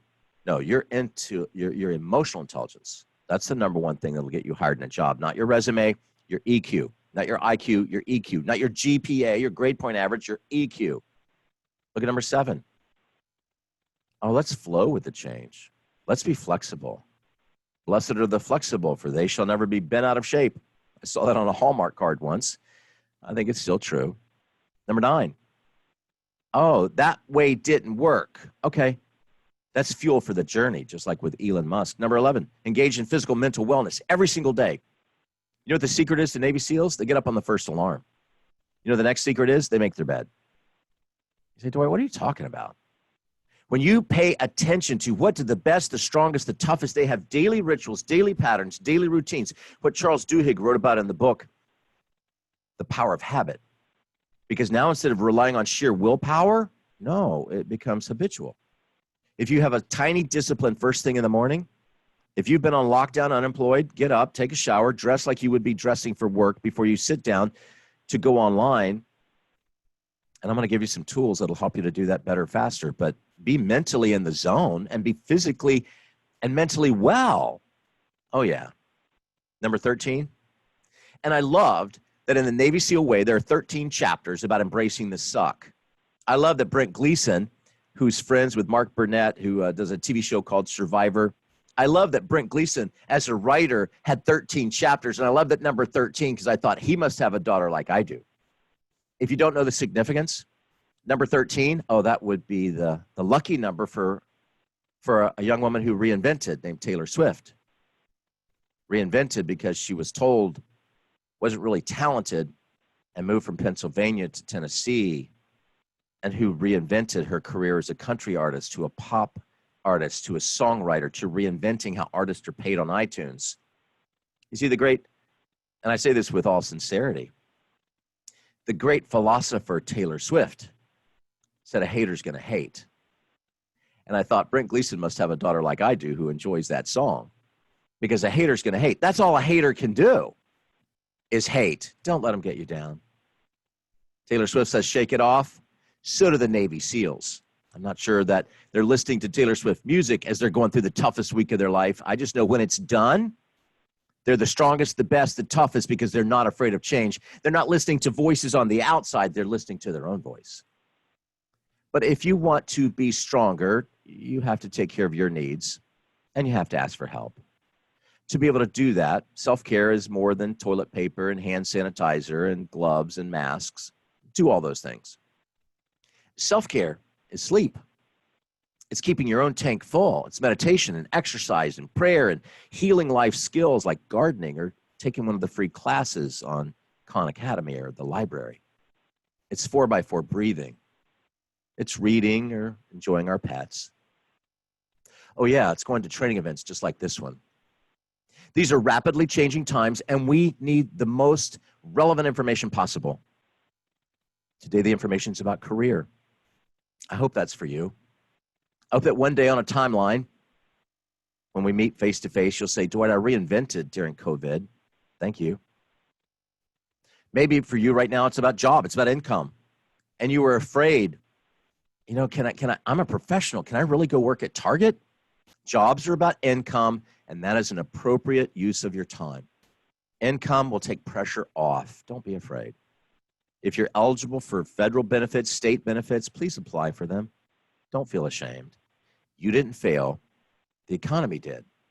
But to keep your mind mentally strong, active, training events just like this one. Thank you, Central Florida Behavioral Hospital, for giving us a way to learn. I love telling the Mr. Rogers story because he went to Rollins College right here in Winter Park. One of the things that Fred would always do in the toughest of times, because mental health and healing and recovery is simple, Fred would say, well, just love people. Fred had to reinvent. He went through job failures. In a time where there was incredible racial tension in 1968, he introduced Francois, who was a police officer, on his show because he just loved Francois. He washed his feet. There are many ways to say I love you when things are sad or scary. Just be there. Be there. Be there to say I love you. I hope that whatever's happening in your world, that you'll do what Mr. Rogers said. Just be there for people when things are scary. Somebody that went through that was Andy Andrews. He lives in Orange Beach, Alabama. His mom died when he was a teenager. His dad was killed when he was 19. There was no home for him to live in, so he was living under a fishing pier in Orange Beach, Alabama. It's a little bit of a resort town if you've ever been there on the Gulf. And he would break into people's homes because people's vacation homes always have soda and snacks. And so he would break in, and an old man caught him. The old man's name was Jones. Andy wrote a book about it. Today he's a New York Times bestselling writer, but he wrote a book called The Noticer. I hope you'll go get your library card and check out the book, because it's about no matter what happens. And remember, he's a homeless teenager whose parents are dead. There is no money. There is no college. But an old man named Jones said, if you'll get a library card and you'll read a book a week, I'll help you find work so you don't have to break in people's houses. In The Noticer, Andy says, remember, whatever you focus on increases. When you focus on things you need, you'll find those things increasing. If you concentrate your thoughts on what you don't have, you'll soon be concentrating on other things you'd forgotten you don't have. And you'll feel worse. If you set your mind on loss, you're more likely to lose. But a grateful perspective, that brings happiness and abundance into a person's life. If you notice little things, you can change your perspective. Change your perspective, you change your power. Remember, it's to take the right step in the next direction. It's not big steps. It's small steps. It's what are you going to do today? The 1% difference is, am I going to do something a little bit uncomfortable early on? Well, when you do that later, what happens? Huge gaps. But if I do what's comfortable now, later, I'm very uncomfortable. There's a huge gap. Why? Choice, stimulus, choice, response. At age 23, J.K. Rowling was broke, living in a homeless shelter. At age 23, Tina Fey was working at the YMCA. Oprah was fired as a TV reporter at age 23. Walt Disney, yeah, he had just declared bankruptcy. Don't be afraid. But you do need to stop believing things that are not true. On the slide, you'll see something you were taught if you're in the field of psychology. You were taught this in Psychology 101. It was developed by Abraham Maslow. It's called a hierarchy of needs. You have physical needs, safety needs, love, belonging, esteem, self-actualization. Somebody that knew Abraham Maslow was Viktor Frankl. Frankl's an interesting guy. He was a psychiatrist in the Viennese school. And so when I take a look at what he learned, he knew Freud, he knew Adler, he knew Maslow. And so when he would look at the hierarchy of needs, this is 1930s, he said, I'm going to write a book. That's not true. That's just not true. Viktor Frankl said, the hierarchy is not true. You get a choice. It's not, I can be self-actualized when everything in my life is perfect. No. He said, you get a choice. He said, everything I'm going to do in my life is about meaning. Yes, people have a mission and money, motivation, morale, mindset, but Viktor Frankl said, I'm going to put meaning into the moment or I'm not going to do it. And so he wrote a treatise of a book in the 1930s to combat the self-actualized model in the hierarchy of needs. He said, that's not right. Humans get to choose.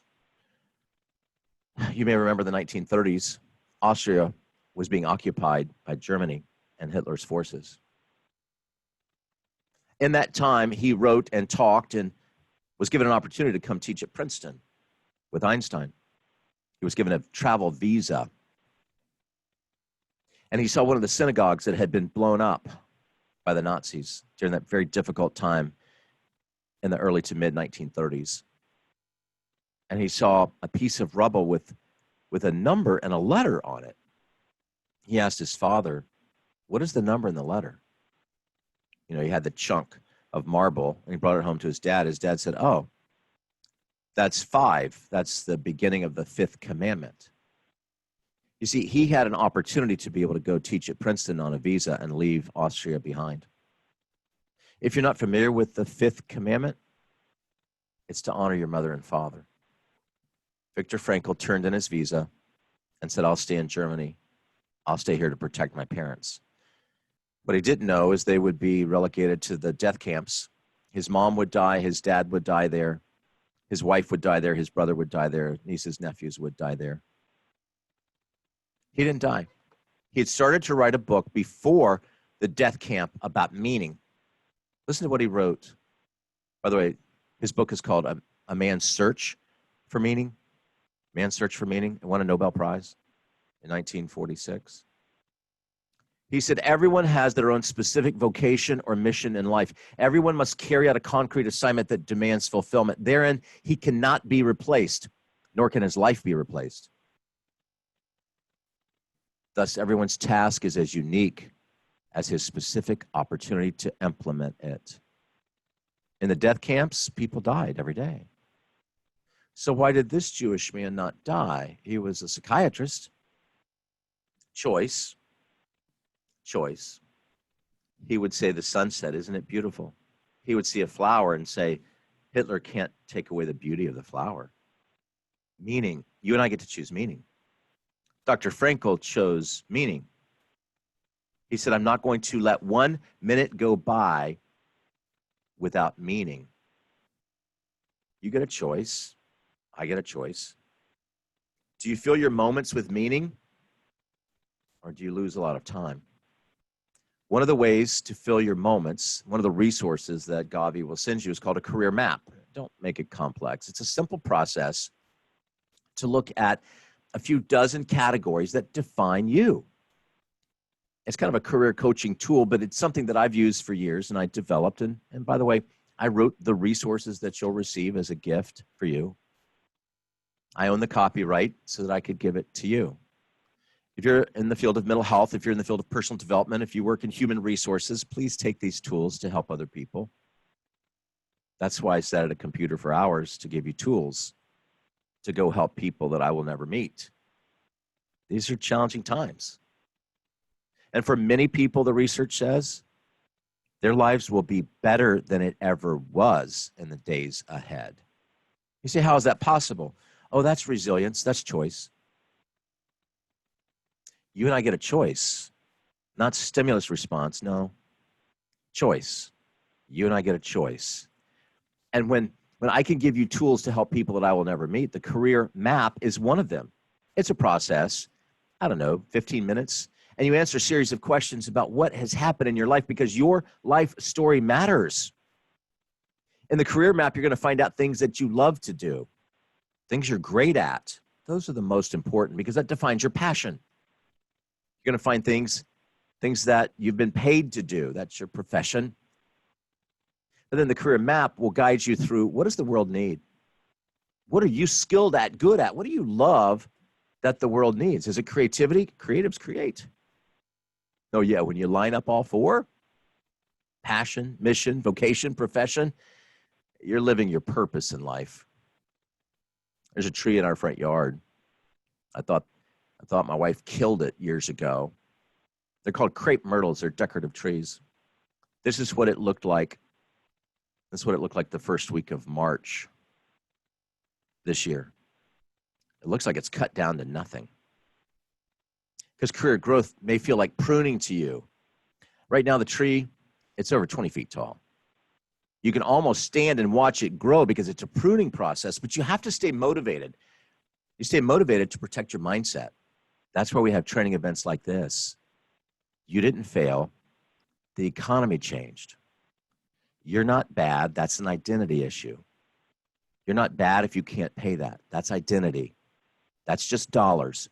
Don't make it about identity. I want you to protect your mood. Listen to podcasts. Listen to TED Talks. Sign up for every training that Central Florida Behavioral Hospital gives to give you tools and resources to add value to your journey. But look at the word I hyphenated. Emotion.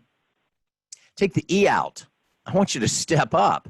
If I could get the young man on the slide to walk up and down those steps 10 times, get oxygen and breath and that aerobic to his brain, he'd feel better. He'd feel stronger because work stress is energy, right? High pressure makes you feel like you're on a treadmill if it's meaningless, but look if it's meaningful. Kim Tassa did the research on this. High pressure means you feel like you're on a mission. I'm going to change the world. That's why when Vicki and Gavi and I talked a couple of months ago, we said, let's make our hometown a better place. Let's do things that are full of meaning. Meaning less work, it's autopilot. Time to make the donuts. It's just a widget factory. Well, look at what happens when work matters, when your life is full of meaning, as Dr. Frankl said. You and I, man's search for meaning. Even on the days where there's not a lot happening. I'm on an expedition. I'm on an adventure. I'm on a journey. And one of the things you can do is be thankful. Now, if you see the slide, there's a young man named Jimmy Fallon. He was on a TV show called Saturday Night Live. He was a stand-up comic. And he did something called writing thank you notes. He still does it on his TV show. On his very first show, his monologue wasn't about comedy. His monologue was, I can't believe I got out of high school. Never went to college. Thank you, Mom and Dad. I love my family. I love my wife. But look at what he said I highlighted. I just want to do the best I can and take care of the show for a while. Jimmy Fallon knew how to network. Jimmy Fallon knew how to say thank you. Do you? I'm going to send you a guide that's used at Rollins College, Liberty University, NYU. It's used at the University of South Florida. It's the ultimate networking guide I wrote for graduate students on how to get connected. Because the most important days in your life, the day you were born and the day you know why you were born. Because when you go online for some job interview, it's going to say, here's what we are looking for. Okay, the employer's goals. Let's skip that. I want it to be about you. I call it a career kaleidoscope. The exercise is to look at It's a little deeper than the career map. It's to say, what do you love? What do you do? Where do you fit? What is the central theme of your work history? Are you flexible? Have you overcome? Are you mentally tough? Do you bounce back? How can you take the theme of your life, your kaleidoscope, and boil it down? If you had one day, your last day, what would you do? Because in this process of career reinvention, it's asking a lot of questions. You'll receive that in the email follow-up. It's asking a lot of questions to develop an action plan. But the action plan then is to say, how can we get accountable to change? What is your passion? How are you wired? Where do you belong? What do you believe? What are you going to do about what you believe? And one of the things I believe, because I've seen it happen since it started in 2009 during a great recession, there's a company called LinkedIn. It's owned by Microsoft. LinkedIn helps me find professional athletes, executives all over the country, and it has since I signed on in 2009. LinkedIn tracks your profile. It's an online profile for professionals to find work. Think of it like Facebook for employment. And in the process of that, LinkedIn, when they track profiles, they rank you, and I'm in the top 1% of behavioral health profiles globally. So if you're not on LinkedIn, hey, connect with me, because I'll send you the 10 guidelines on how to be better connected on LinkedIn, because it's a networking tool. It's a strategy, because in your career, you're either on like a bell curve. You're either learning, or you're at the top of your game, or you may feel like you're at the back of your game, or you may feel like it's over for me. But when you think about, what have you done with your life? I love stories and people who reinvent. And somebody who did that I have a mad crush on, she's gone now. Her name's Maya Angelou. Maya's an interesting person. She received over 50 honorary degrees in her lifetime. She wrote a book called Why Does a Caged Bird Sing? She worked as a fry cook. She worked as a stripper, a nightclub dancer, a performer, a cast member of an opera. She was an author. She was a journalist in Egypt and Ghana when Africa was being decolonized. She said, there's no greater agony than bearing an untold story, the story inside of you. Maya reinvented, when she lived in Baltimore, she saw a young woman named Oprah Winfrey who was fired from a job because she was an overweight woman of color. And Maya said, it's not over, baby. And she became Oprah's mentor because she reinvented. Now, this is a concept in economics called a Sigmund curve. And a Sigmund curve just means you reinvent. Instead of your career going down, blue line, you reinvent. You grow. Is your career over? Is your career reinventing? This is a photograph of a picture in an art museum called The Boyhood of Raleigh. Right? The first person to explore the Outer Banks was Sir John Raleigh. What kept him going? This. If you want to build a ship to explore, don't drum up people to collect wood, and don't assign them tasks and work. Teach them to long for the endless immensity of the sea. Today, I wanted to give you tools and to give you hope, not fear, to be able to help you see that faith and hope and love, St. Paul gave those. He said, these are the three most powerful emotions, faith and hope and love. There's no fear there. Remember earlier we talked about a Walt Disney who was fired from a job and went bankrupt and went to California?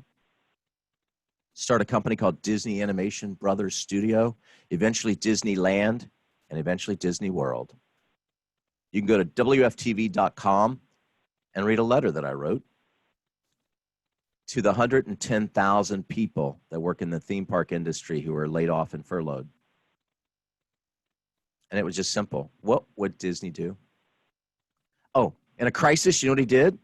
Because he went bankrupt 7 times. In a crisis, when everything was going against him, you know what he did? He got more creative.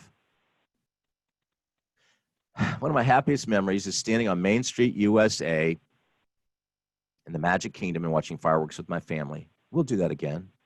We can't do it right now, but we'll do it again. Why? I believe there's going to be a better day. I believe that COVID-19 is going to end, and I believe that you can come out of it better, stronger, at the best of your game. I believe. Do you? Do you have faith? Do you have hope? Do you have love? If not, Maybe we'll be connected online. Maybe I can give you some of mine. Thanks for listening. Please take the tools that Gavi will send you. Please make our hometown a better place. Vicki, I'll turn it back over. I'll give control of the meeting back over to you. Dwight, thank you. This is Gavi, and we believe too. Thank you so much for this incredible training. The encouragement and the hope and the message of, taking these challenging times and turning them into an opportunity that you can control is just so powerful. And I think everybody, every normal person, of course, has gone through things such as this. But to hear the message is just, you just did it so well. So thank you so much for this training. Thank you. So just quickly, I'll go ahead and wrap it up. Just a reminder for everybody, I'm going to send out an email. Please complete the survey. Please also connect with us. Dwight mentioned LinkedIn. We've got Facebook. I sent that link out to you in the chat box over there. We also have LinkedIn, so we're there as well. Please connect with us. Stay in touch for future trainings. And we will be in touch with the community for upcoming trainings in the near future. And with that, everybody have a great weekend. And thank you so much for joining us. And thank you, Dwight. Oh, thank you. See you next time.